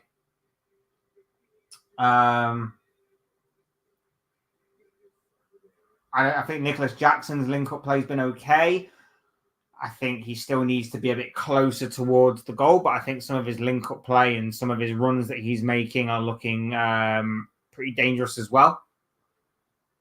Cole Palmer not really being in the game much. But in saying that, he'll always be a threat. He will always be a threat. And I think the midfield's done well as well of Chelsea. I think Lavia has done brilliantly. I think some of the touches and some of the turns that he's done to beat the press of City have been really, really good. And then him just laying the ball off to the more creative outlets in that Chelsea team has really benefited. Caicedo and Enzo put in the hard yards, and Enzo's trying to get us forward as much as possible, but it's just not working for him in the final third. But yeah, there's definitely things to work on from Chelsea's point of view going into the second half. And as for City, well, a lot there to maybe kill the game off for. But yeah, I'm very much intrigued by all this. I'm very much intrigued by the tactical battle playing out before our very eyes. I'm very intrigued by the potential of maybe seeing the likes of Pedro Neto in the second half alongside maybe some of the other new faces in that Chelsea team. But I don't think there's too much there for Chelsea to be, too disheartened over. I think they give a good account of themselves so far. It's not been perfect by any stretch of the imagination. It's not been amazing, but it does show you where they lack, and that is in that forward position because they lack someone with presence there. For as good as what Nicholas Jackson's link-up play may be, they just lack presence up there. They lack presence. They lack someone who is going to be stood in the box and can just be that target man that can also be an ice-cold finisher in front of goal. That's just what they seemingly lack. So, yeah, no prizes for guessing who may be the name that everyone thinks of when they say that. So, we shall see. We shall see what is to come from these two teams in the second half. But I'm intrigued. I'm very much intrigued by this. Very much intrigued by what we are seeing right now between these two teams.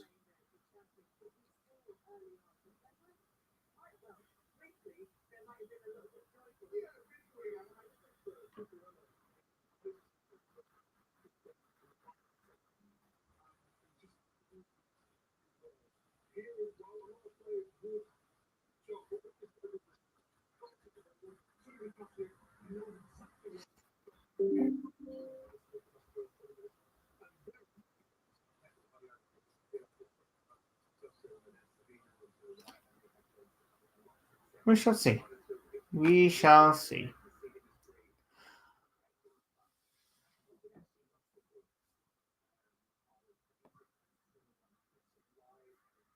We're just showing that the Haaland goal again. It's nice play from Doku initially, and then the ball into Bernardo Silva is got enough pace on it so that any sort of touch in Haaland's direction is going to fall greatly into his feet. And then he sorts his feet out really well. He just shrugs off the challenge of Cucurella and then just manages to just steer it beyond Sanchez.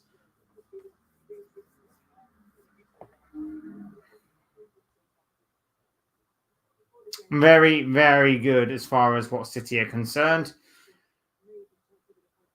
As I say, for Chelsea, you can show early signs of something, but there's nothing quite there yet fully. And there wasn't ever going to be. If you're a Chelsea fan and you're expecting there to be the finished article, then you're crazy. This was never going to be an overnight quick fix success.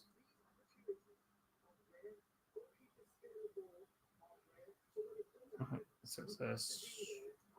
Sorry, we're just showing the Jackson goal again. It was just very good play from Chelsea initially to not only win the ball back, but work the ball through to Cole Palmer, his shot. Jackson's offside. And Jackson, again, you can't be offside in that situation, especially when you're looking directly across the line at your last man. I don't think you can really be offside in that situation. I always think it's lazy striker syndrome when that happens. So we shall see. We shall see what happens. Any predictions for the second half, guys? Would love to hear from you all on what you have to say about that.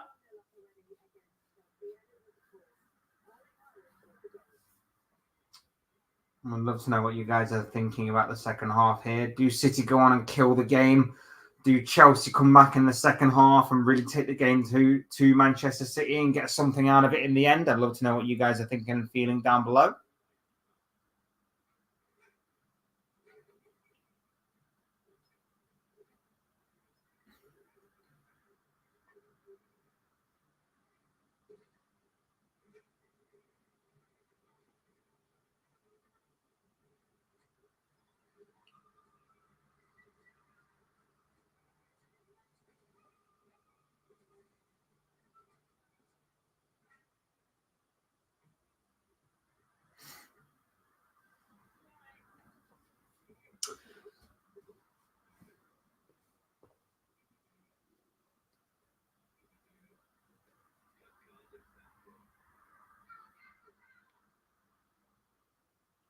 Would be a big win for City, this.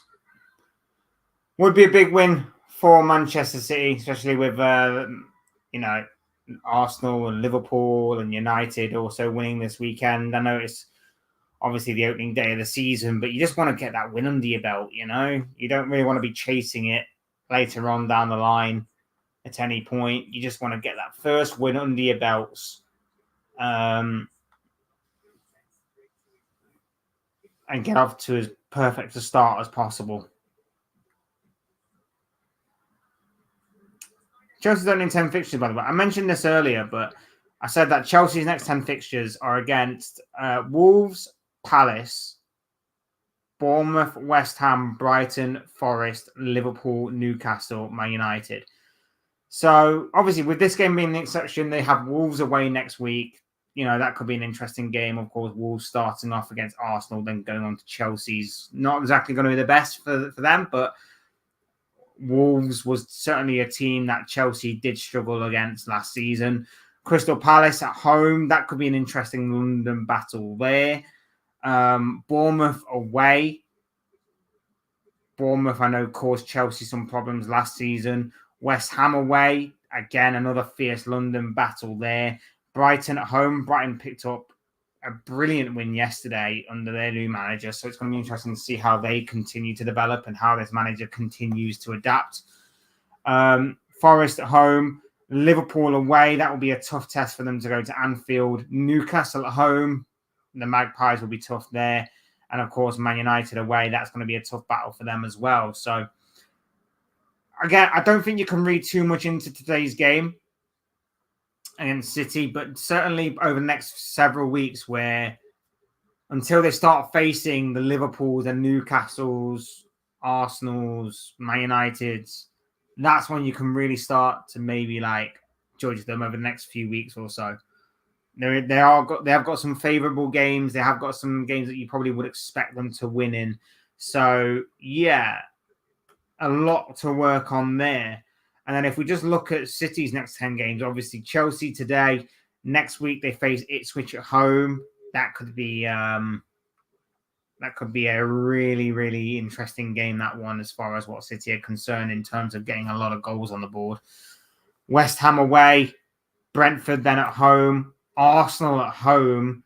That's going to be huge for Arsenal to get the game at the Etihad out the way and done with very early on. Newcastle away, Fulham at home, Wolves away, Southampton at home, and Bournemouth away. So with the exception, really, of the Arsenal game and the potential tricky nature of maybe the Newcastle game, which always has the potential to be a bit of a banana skin. You could also maybe throw in the West Ham game as well, maybe. Again, for City, they're all winnable games. And you probably would expect City to go on and win all of them games, barring maybe the Arsenal game, who, like I say, are going to look forward to that game.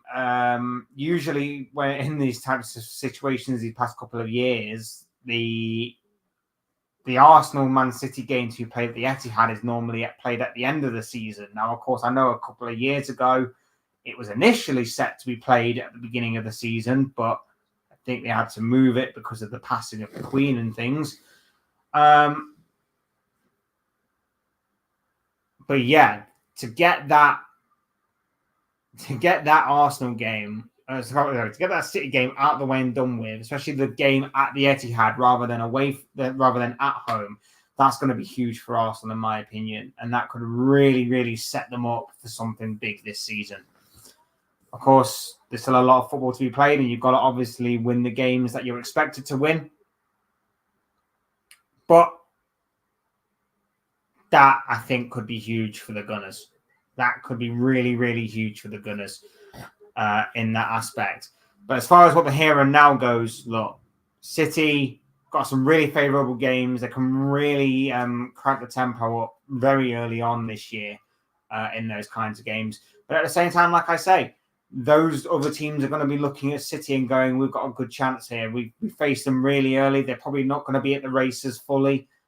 They've probably got some players that are coming back from international duty that are not fully fit. We could really give them a game on their hands here. So, yeah, there's a lot there to be interested in, to look forward to, and to be intrigued by.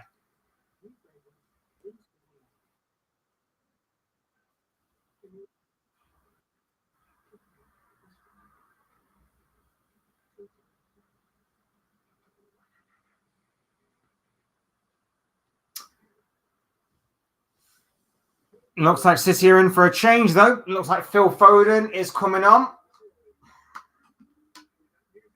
Savio is off. I wonder if that has anything to do with the injury the Brazilian seemingly picked up in the first half of that game.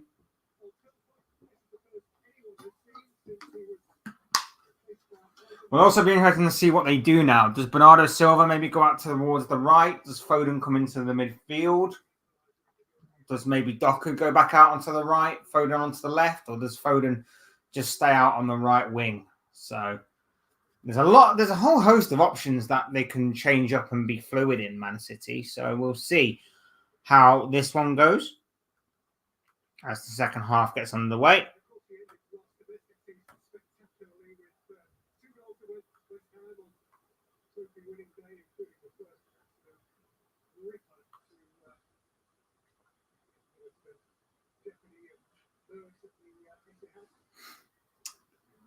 City playing out from the back.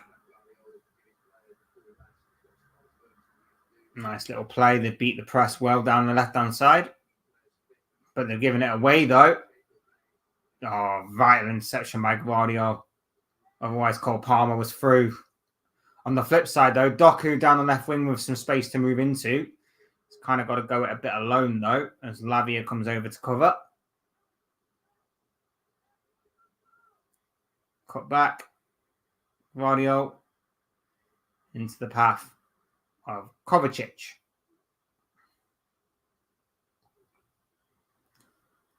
Foden started off on this right-hand side. He's on the ball now, and as he gives it to Akanji.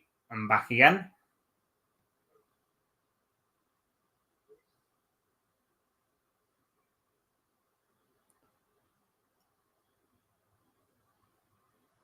Again, I wonder how long it is before they decide to rotate it and switch it up a little bit.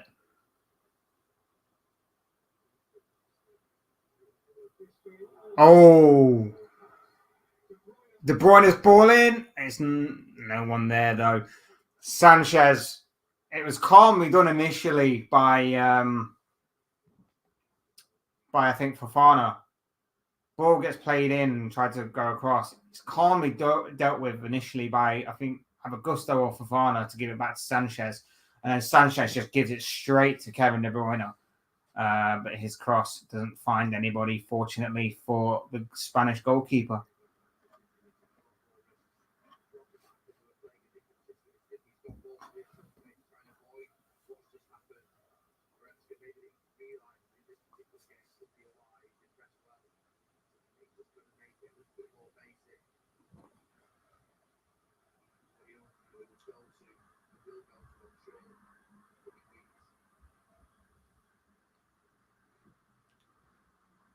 City with some safe possession inside their own half.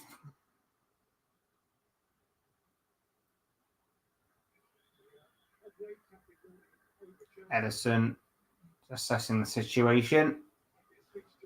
Very close to, of course, gifting Chelsea an equaliser, had it not been for Nicholas Jackson just straying offside in the first half.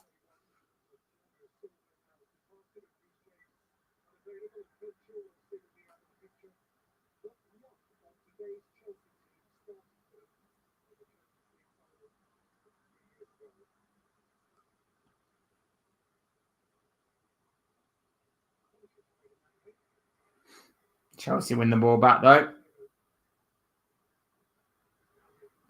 Nicely worked from left to right. Here's Palmer.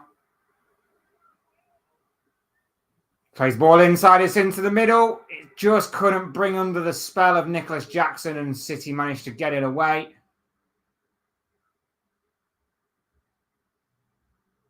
De Bruyne with a throw in straight to Gvardiol. Here's De Bruyne again, back to Gvardiol.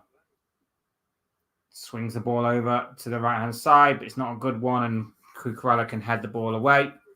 And Nkunku is on the ball now. Calmly gives it to Moises Caicedo. Foul by Akanji, and Chelsea will pick up a free kick.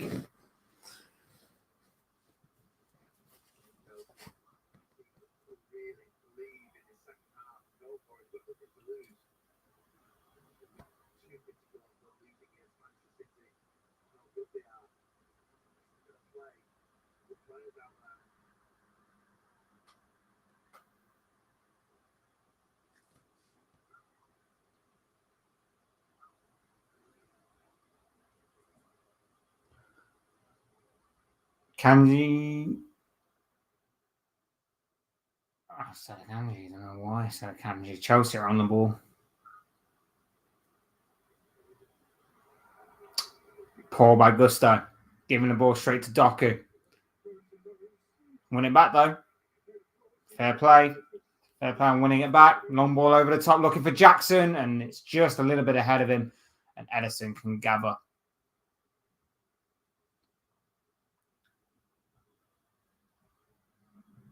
Foden gives the ball to Kovacic, and back to Phil Foden.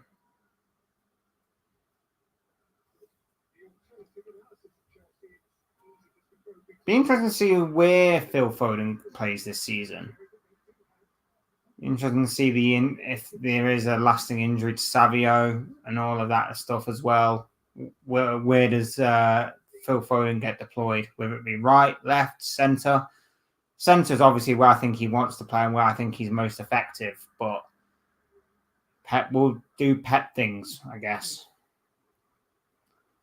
Doku down left-hand side. Here's De Bruyne. Tries to play the ball through. It's deflected into the path and it's shot by Haaland. It's a great save by Sanchez. It was a ball through by De Bruyne. It got deflected into the path again of Erling Haaland. It was deflected into the path of Bernardo Silva, who gave it to Erling Haaland, and his strike is saved by Sanchez. Chelsea not completely out of the woods yet, although they are forcing City to go back to the goalkeeper, and that is exactly what they will do to recycle possession. Kanji down the right-hand side now. Here is Foden.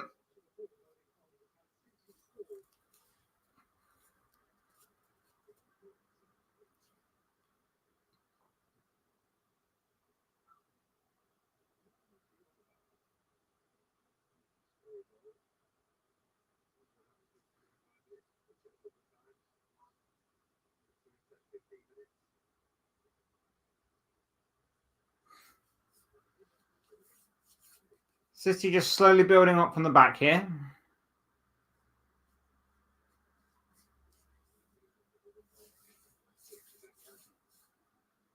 Just under 10 minutes gone in this second half.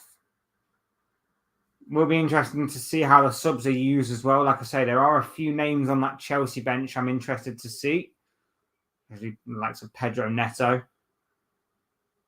He'll be interesting as well, because what we have seen is we have seen Chelsea use the wings quite a lot in this game.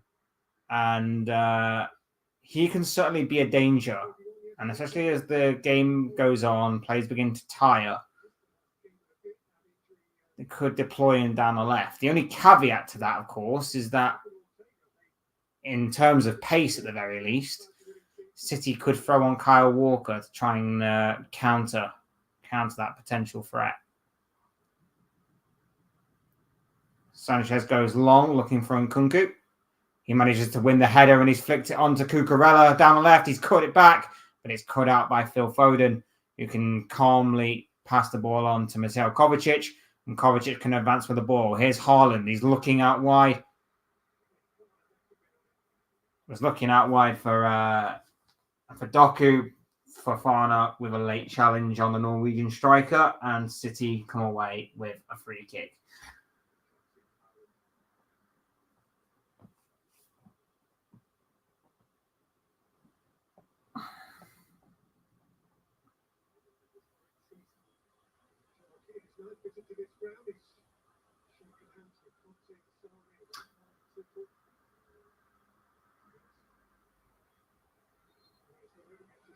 Chelsea win a free kick inside their own penalty area.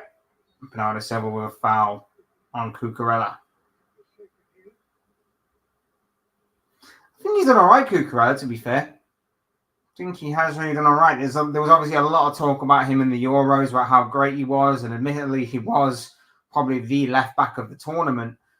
But gotta say, obviously, a lot of talk surrounding that, and whether or not it was just international football over club football, that kind of thing. But I think he's done really well today. Gotta be honest, I think he's done really, really well.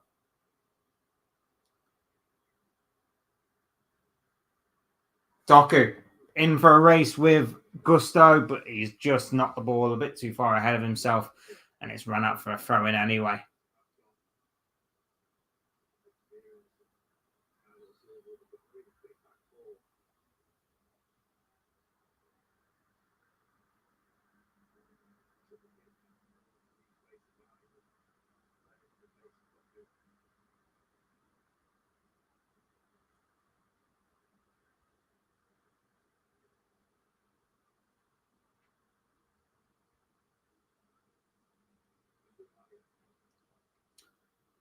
"55 minutes gone, still 1-0 Man City. It won't affect Chelsea too much. They'll keep doing what they are doing. Maybe they can steal something on the counter-attack. There have been enough signs that a counter-attack possibility could be on for the Blues at various stages of this game. Whether or not they take advantage of it is going to be another thing.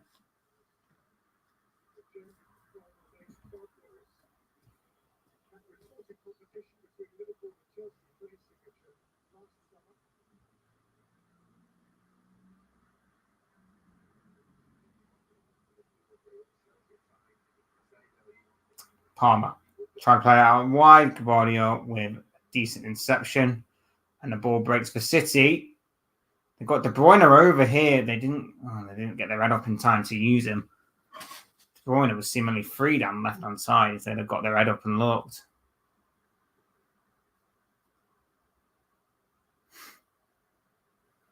Doku.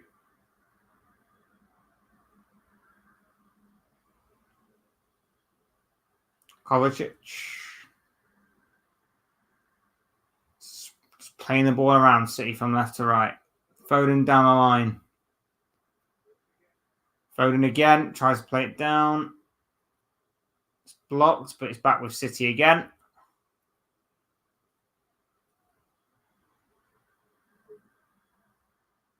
Foden knocks it down the right wing. Cross in. It's blocked again and away by Cucurella. Defending well for Chelsea.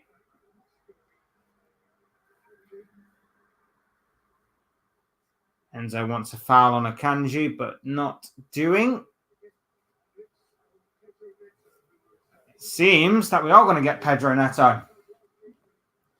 Exactly what I said may happen. Pedro Neto seems to be coming on for Chelsea at the earliest convenience of everyone involved.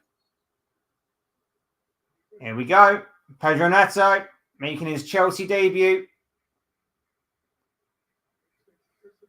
And it being Christopher Nkunku who will be making way.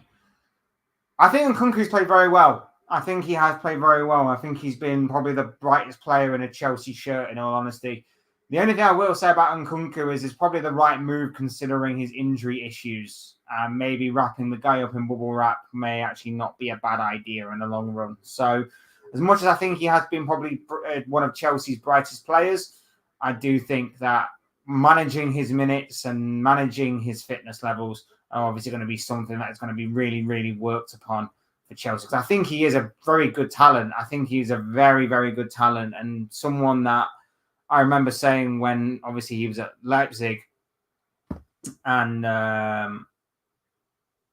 he was obviously being talked about a lot by different clubs when his future was heavily speculated upon. Maybe he could come to Liverpool. Caicedo lines up a shot, blocked, finds Enzo Fernandez, who rolls it across the face of goal, and it's brilliantly defended by Rico Lewis. He may have collided with a post in the process, but that's brilliant defending by the youngster. Brilliant ball out by Caicedo, finds Enzo Fernandez, and his ball right the way across the face of goal was just begging for Pedro Neto, who's only just entered the fray, by the way, just to roll into the back of the net. But Rico Lewis tracked his run every step of the way. He's took a whack from the post, I think, for his troubles, which won't be too kind. But he seems to be up and okay now. But that was brilliant play by Chelsea there. Corner gets whipped in. Fernandez trying to make something of it, but it's cleared away. It's won by De Bruyne. Now Doku can maybe sprint away here. It could be a really good counter-attack on. He's got away from his defender. He's rolled it across the face of goal, but that was between both De Bruyne and Haaland. Neither of them can get on the end of it, and Chelsea recover and manage to get the ball away. Wow, that was really interesting couple of minutes as Chelsea now come down the other end.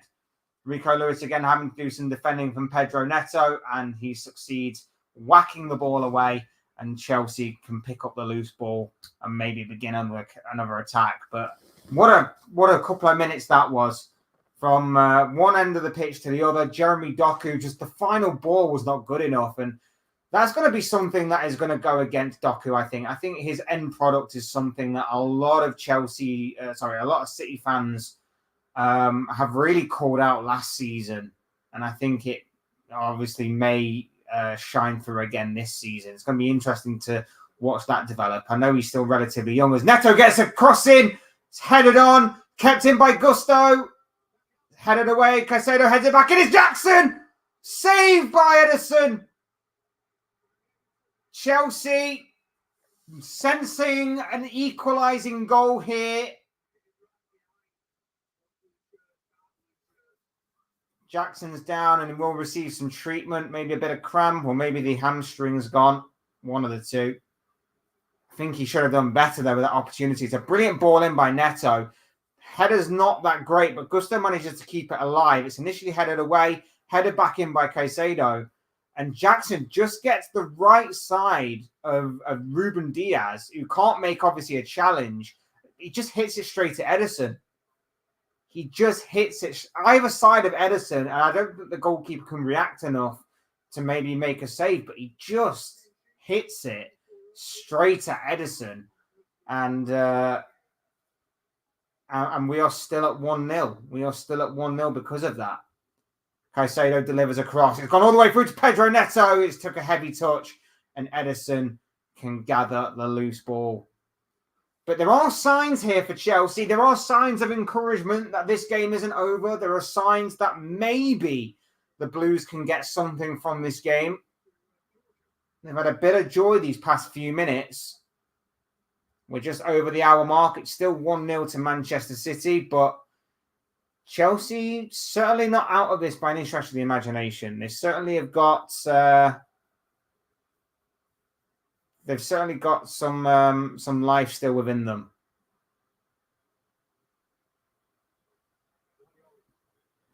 City, though, worked it well to the left-hand side with De Bruyne. Doku. Mario. Kovacic.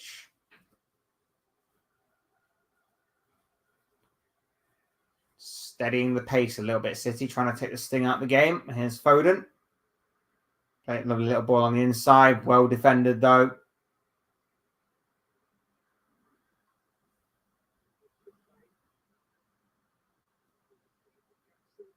See, it's one thing to do this against Manchester City. You can do this against Manchester City, but it's another thing to do it against the teams that I've been talking about, the likes of your Wolves and your Bournemouths and your Forests and your West Hams and stuff. They're going to be the real test for Chelsea this season. They are really going to be the real test for Chelsea this season.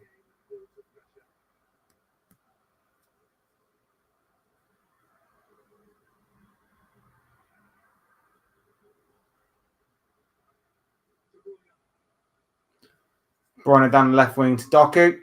Doku crosses it by the byline. It's just overhit. Foden tries to rescue it and just about does.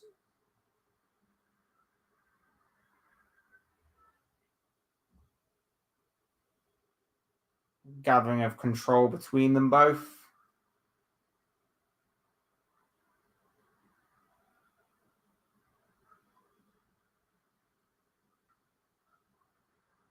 Doku down the left. He's taking on Gusto. Cuts inside. Releases De Bruyne. De Bruyne with the ball over the top. Haaland's free. Chests it down. Just wouldn't fall for him. It comes out. It's 2-0. No, it's not. Rico Lewis thought he had doubled City's lead. It's a foul in the build-up. The referee's given it a 4 on Colwill. This one will be interesting to see again. It's a lovely ball in by De Bruyne. Haaland chests it down. It won't fall for him quick enough. Allows Colwill to get there. They both swing for the ball. I think Colwill just gets there before Haaland, which, yeah, I think Haaland, as he's swinging for the ball, just catches the Chelsea defender, makes him go down, and then Haaland then taps the ball towards Rico Lewis, who scores a fine finish.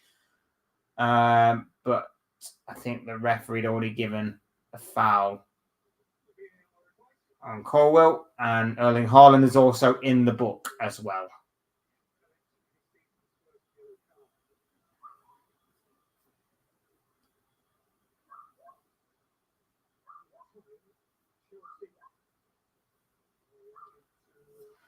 A goal and a yellow card for Erling Haaland today.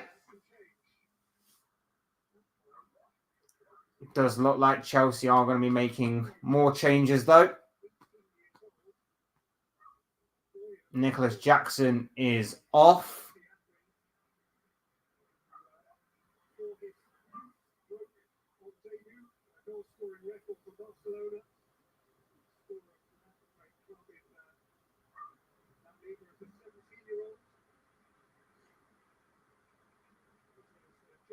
Also looks like Romeo Lavia is off as well.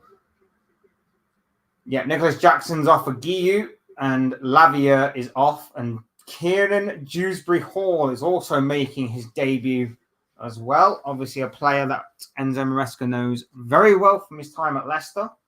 I think he's done all right today, Lavia.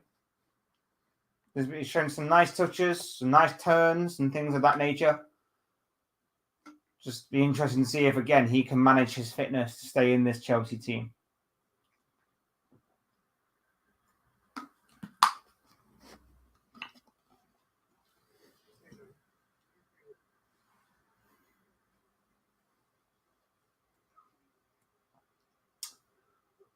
Just over a quarter of the way to go. 3/4 of the way through this game. And it's still 1-0 to Manchester City.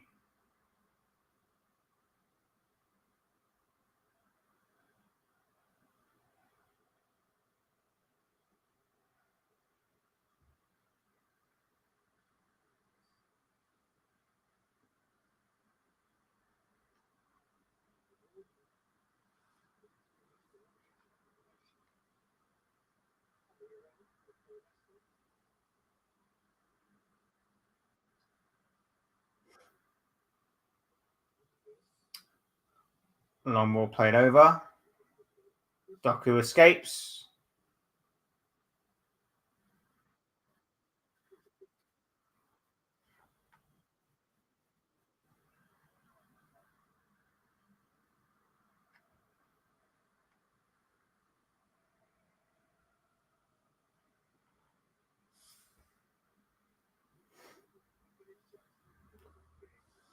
City just trying to take this thing out of the game, it seems. Passing the ball around at the back.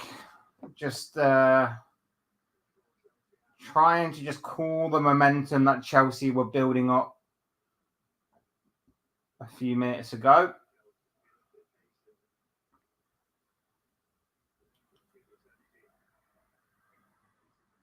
Mario back to Edison.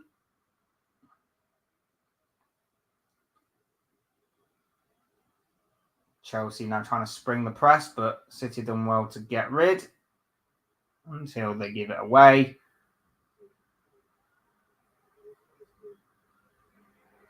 Oh, De Bruyne there, fouled by Caicedo. Oh, sorry, not Caicedo, Fofana.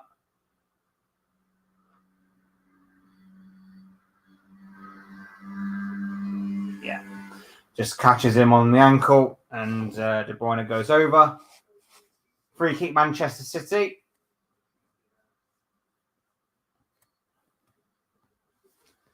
And again, City will pass it around at the back, try and draw Chelsea onto them. Especially because they know Chelsea will need to come out and try and equalise, and City's objective will be to try and beat the press.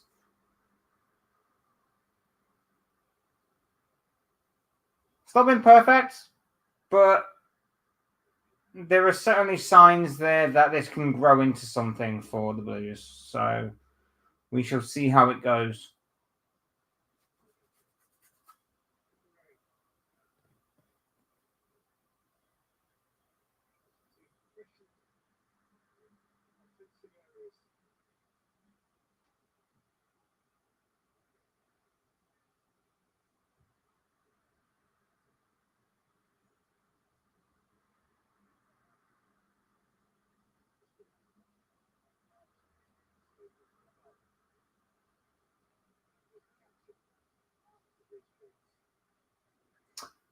Neto.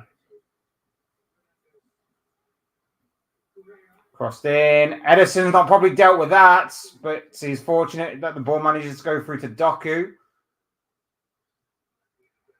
But Doku's only giving it away to Caicedo. He's turned inside and giving it to Dewsbury Hall. Enzo Fernandez, Cucurella.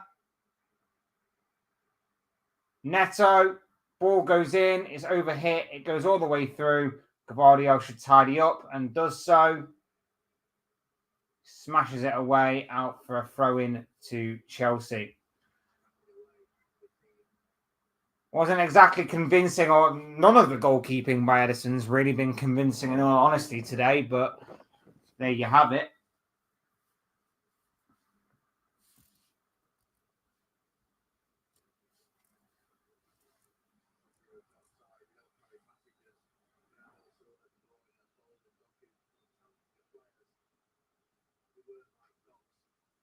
Along front field, looking for Erling Haaland.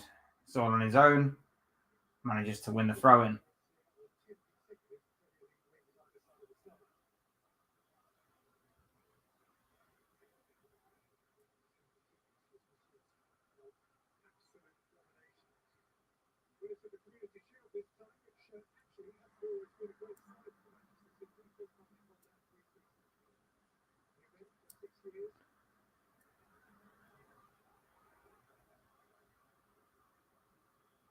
Maybe a bit early to be playing in the corner, but Haaland's there with the ball anyway. He's trying to get it off Fofana now, and Fofana clears the ball away. City have won it back, and it's played through the middle to De Bruyne. De Bruyne shoots! It's just wide. May have had other options there. Could have had Foden on the right-hand side to play the ball to. He decides to go it alone. Tries to just bend it into that far corner. Nothing doing this time for the Belgian.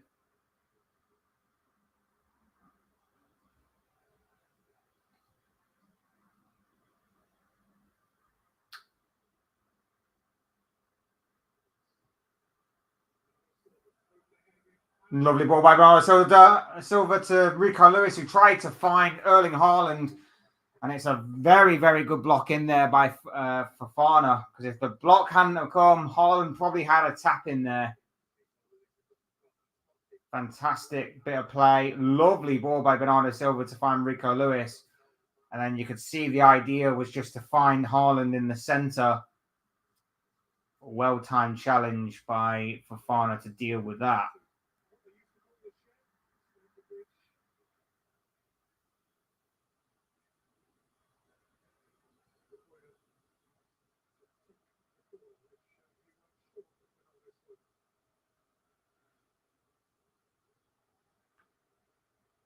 Wow, that was a poor waste of a corner. Went out for a goal kick. Haaland and Enzo having some words.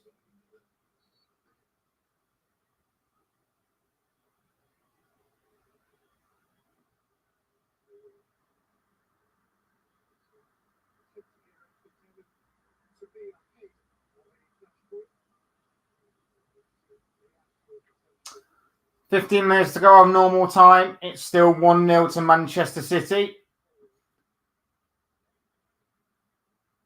City have done well to manage the game after a brief 5-minute spell of constant Chelsea pressure and Chelsea having a couple of good opportunities to equalise. City have done well to take the sting out of the game.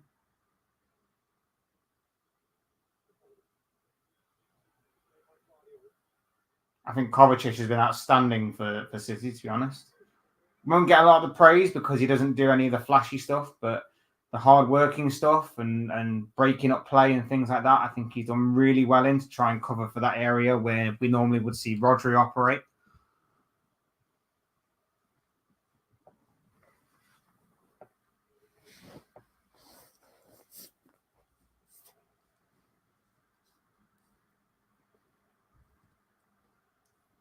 It's actually a position that I would have thought Chelsea might have looked to sort of attack more, but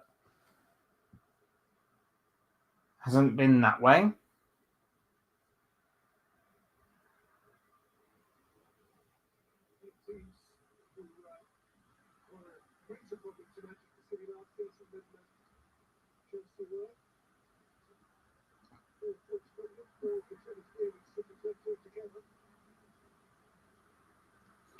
Here's Doku.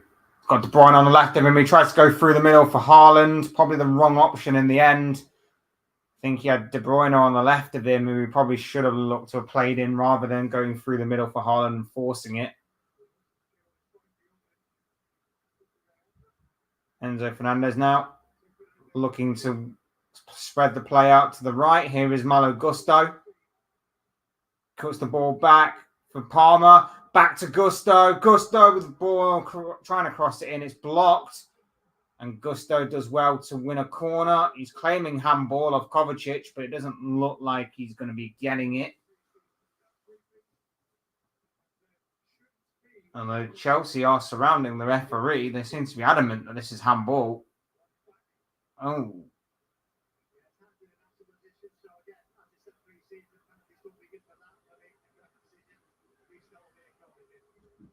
I think given speed and proximity, yeah, I think City are probably...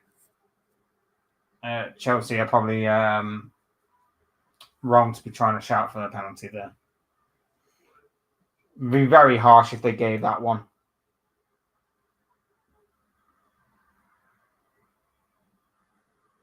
Palmer's delivery. Headed away.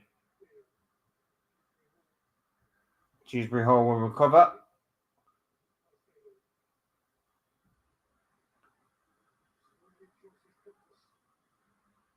You wouldn't be surprised if Chelsea equalised. And it wouldn't be, what I dare say, it wouldn't be against the run of play either. You wouldn't be surprised, and probably would be a bit deserved in all honesty. Dewsbury Hall, down the left. Well worked. Ball goes in, headed away by Diaz.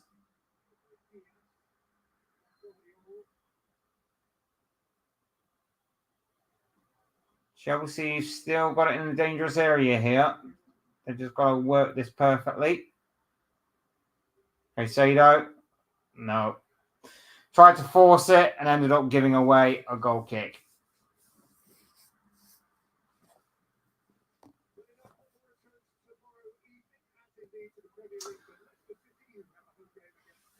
10 minutes to go. Chelsea 0, Manchester City 1. Erling Haaland's first half goal is all that separates these two sides currently. We wait and see, of course, what is going to happen next and as we enter the finale of this game. But I've not been as intrigued by the second half as I was with the first. I'm not going to lie to you.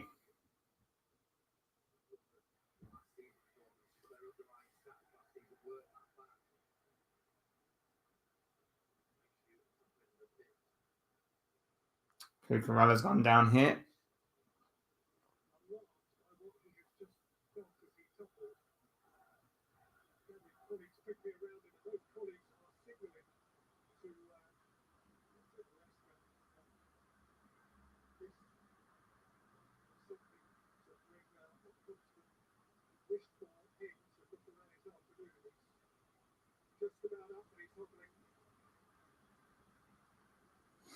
Walking very gingerly as Cucurella. Didn't seem to particularly like that fall that he just took.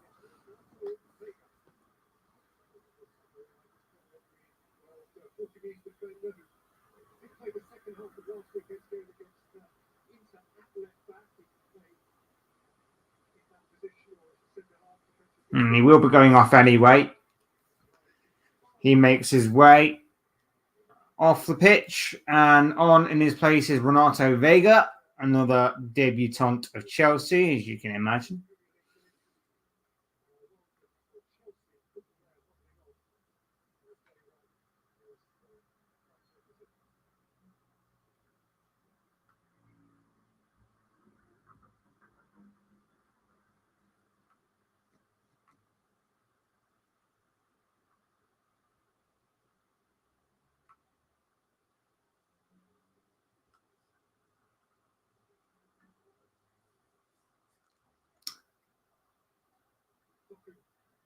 Doku making his way from left to right. It's Foden.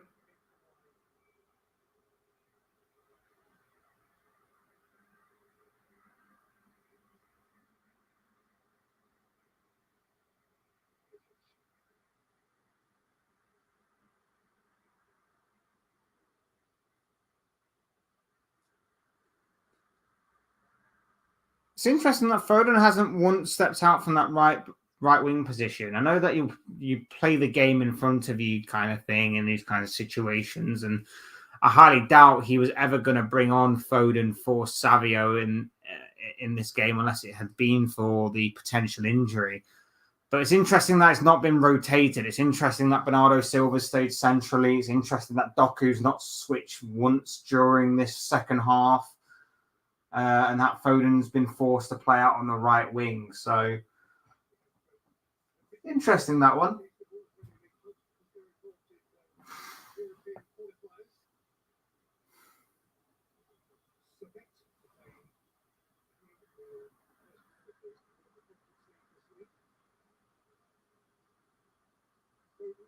Foden trying to find Haaland. It's cut out, though. And here's Dewsbury Hall. Plays it down the left. Oh, it's just ahead of Guiu. Sorry, not Guiu. Neto, sorry.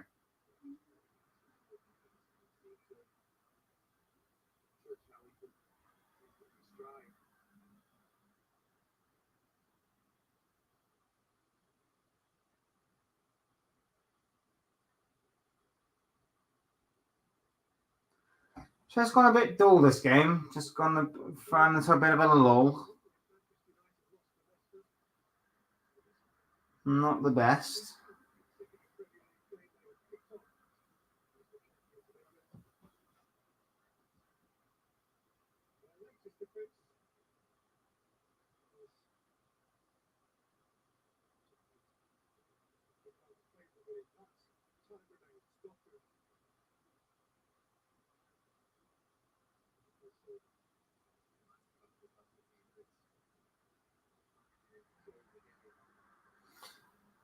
Foden on the right-hand side. Neto's trapped back.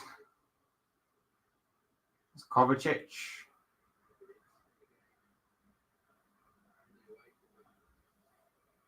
City with patient build-up here. You'd feel a second goal would absolutely kill this game off, though. Doku down the left, cuts it across the face of goal, but it's well held by Sanchez, and now he can potentially start attack. But Caicedo there.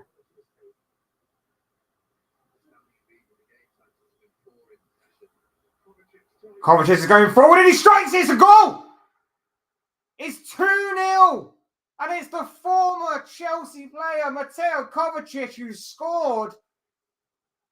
And again, it comes out of nowhere. And I'd probably say that his game probably deserved a goal, to be honest. He's done that much defensive work that the first time he's allowed to venture forward, he strikes it from distance. And it's a brilliant goal. Killed the game off.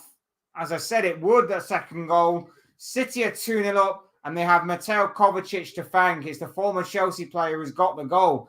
It's messing around the back by Chelsea, cleared out. And then all of a sudden, Kovacic is just allowed to venture forward. He beats one man. He beats Caicedo. He doesn't really put up much of a challenge, Caicedo, in all honesty.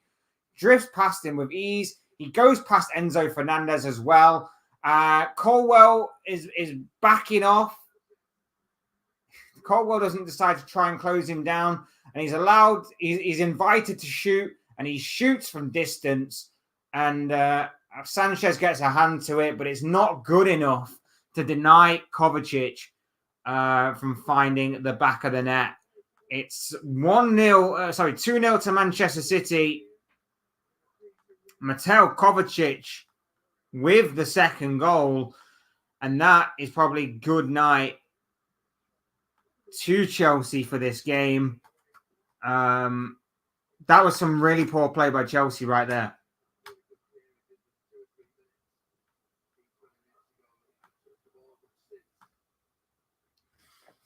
That was some really, really good play by Kovacic there. Really good individual effort, but some really poor play by Chelsea. Really let them down. Really let them down in that moment. I thought they did really, really well up until that point. It wasn't amazing by any stretch of the imagination, but it was still solid enough to be worked upon. And then in that moment there, Kovacic basically just walks past Caicedo. Kovacic just walks past. Yeah, he walked past Caicedo. He walks past Enzo Fernandez, and then Colwell just backs off, and doesn't even put in a challenge. And that's it. I think Kovacic has been brilliant in this game, and I fully understand. I fully see that his game probably deserved that goal, in all honesty.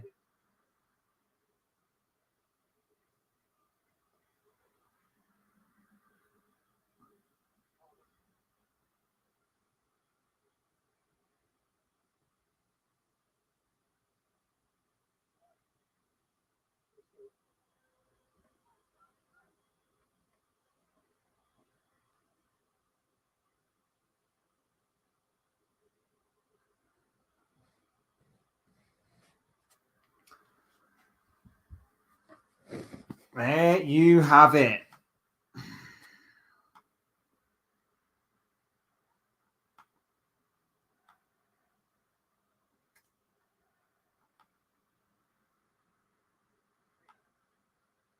Two 2-0 Manchester City. City started well. Chelsea grew into the game as the half wore on. After half time, I think Chelsea had about a 5-10 minute spell in which they were doing really, really well. They were getting some chances. They were seemingly sensing the opportunity to get an equaliser. And then they just didn't capitalize. I think the substitutions kind of took the wind out of their sails a little bit, in all honesty. Don't think they quite had the effect that they wish they did. Chelsea's midfield's influence really dropped off as the second half has gone on.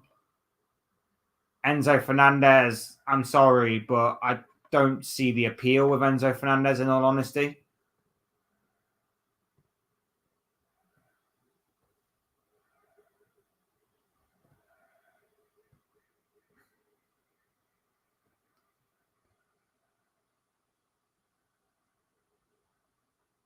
And yeah, when you think that, just when you think like maybe Chelsea could get back into it, they go and let you down.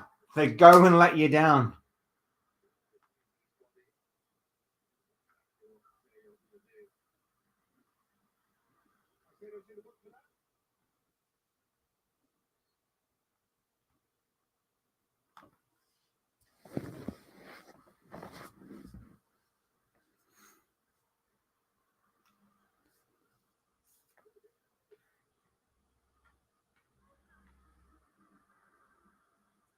Doku dancing his way into the box. He's got there. He's pulled it back. It's well positioned, though, by Colwill.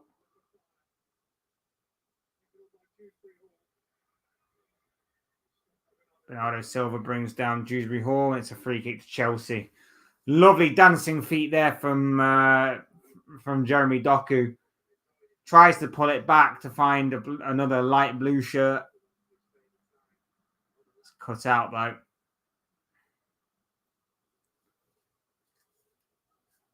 Played forward is Palmer. Palmer looking over to the left-hand side.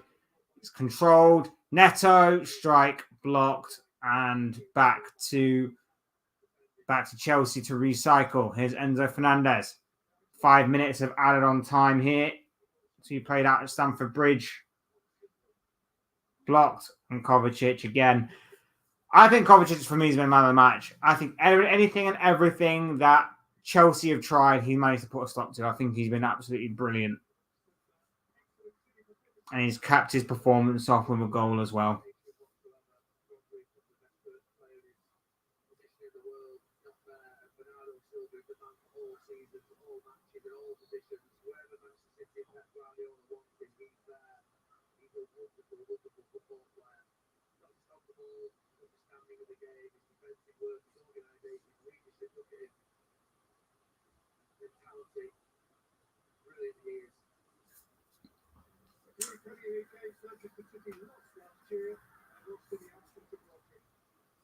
Man City are 2-0 up.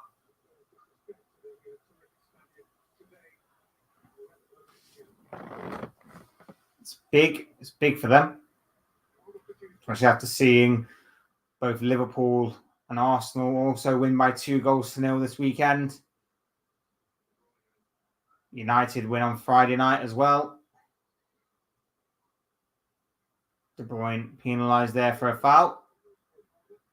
Chelsea have the opportunity to maybe get one back, which may prove to be a bit of a consolation, but could also set up a final couple of minutes that will make things even more interesting.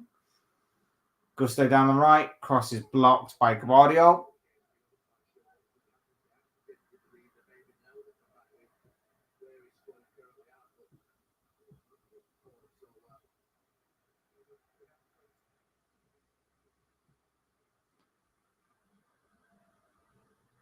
And it's a City goal kick.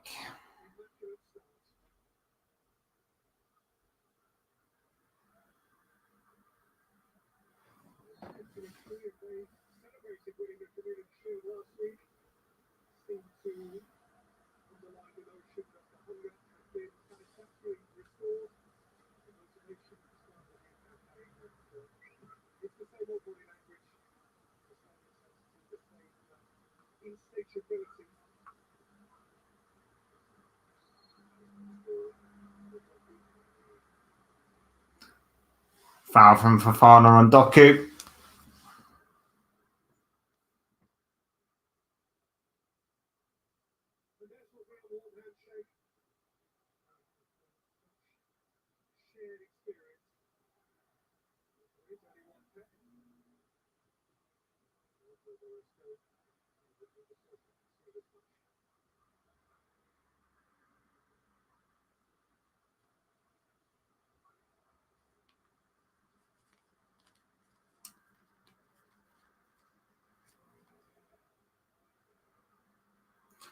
really taking the wind out of their sail now. City are just seeing this out like a formality.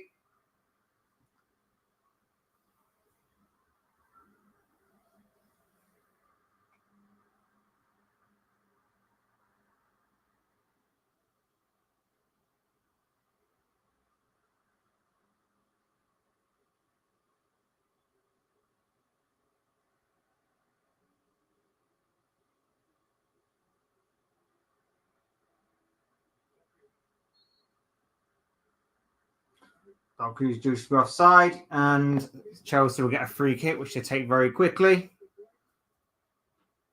Colwell running out from the back. Neto. That's a Vega. Sado. Palmer. All the way over to Gusto on the right-hand side. His ball into the box. Cleared away. Haaland tried to find De Bruyne. Didn't happen. Colwell keeps things alive for Chelsea. Pedro Neto down the left-hand side now. He's Enzo Fernandez. He strikes it at goal. And at the second time of asking, Edison controls the ball with his hands. Again, his goalkeeping is not that convincing, but he'll get away with it just simply because he can play a 40-yard pass, pinpoint right to the player that he wants. It's very strange to me. It's very strange why people put this guy in one of the best goalkeepers brackets. Like, he's good, but I've never put him as one of the best. And there you have it. Full-time whistle goes. Chelsea 0, Manchester City 2. Goals from Erling Haaland and Mateo Kovacic, the difference makers on the day. Haaland is smiling. He's opened his goal-scoring account for the season. City have got their first win under their belts for this campaign. The quest to begin, the quest to chase down a 5th Premier League title in a row has begun here tonight with a big 2-0 win over Chelsea, and it's big for them. It's big for them after seeing everybody else win this weekend. It's big for them that they were able to follow suit. Didn't have it all their own way. It was a typical sort of early season game, riddled with mistakes, riddled with rustiness. But Chelsea gave them plenty of food for thought at times. They had a few spells here and there where they really could have done something more and maybe even hurt City a bit more, but they just didn't have that quality in the final third, unfortunately for them. Didn't have that quality in the final third. Chelsea grew into the game as the game wore on, but in the second half, after a brief 5 to 10 minute spell in which Nicholas Jackson had a golden opportunity to equalise for the Blues, it just didn't continue from that point. And from there, City can regain control of the game. Substitutions kind of took the wind out of Chelsea's sails a little bit, and then Mateo Kovacic went on to round off the perfect performance. Well, not the perfect performance, but a perfect start, shall we say, to the campaign. 2 goals, 3 points, and a clean sheet to boot. Brilliant win for Man City. Brilliant win for Pep Guardiola. Haaland on the score sheet. Kovacic with a fantastic performance as well as a brilliantly well-taken goal. Chelsea, back to the drawing board for them. Like I say, I don't think you can read too much into this game. It is obviously against the best team currently in the world, in my opinion, in Manchester City. But there you have it. Chelsea's new era under Enzo Maresca begins with a defeat at the hands of Manchester City. Not ideal, but as well, like I say, the more you learn about Chelsea will become apparent in the next several weeks of their competition, seeing as though they've got some more favourable games, shall we say, that are coming up on the horizon for them. That's all it from me. Thanks everyone for coming by. Thanks everyone for tuning in. Thanks to everybody that contributed. Hit the like button on the way if you haven't already. Subscribe if you're new and want to see more content like this. Both things are always incredibly greatly appreciated. Get involved as well in the chat, in the comments, wherever it may be. Really would appreciate you all doing that as to, I don't know, maybe certain topics you found from this weekend, from maybe certain topics within the game. Certain topics you want to talk about for a future video, maybe. Certain things like that will all make for great interest in reading, and I can't wait to hear from you all on that. Otherwise, thanks everyone again for watching and listening. I've been Fletch. This has been another watch along. I will see and speak with you all again soon in another video or live stream or whatever it may be. Cheers, guys. Thanks for watching. Take care. Enjoy the rest of your night. Speak to you all again very, very soon.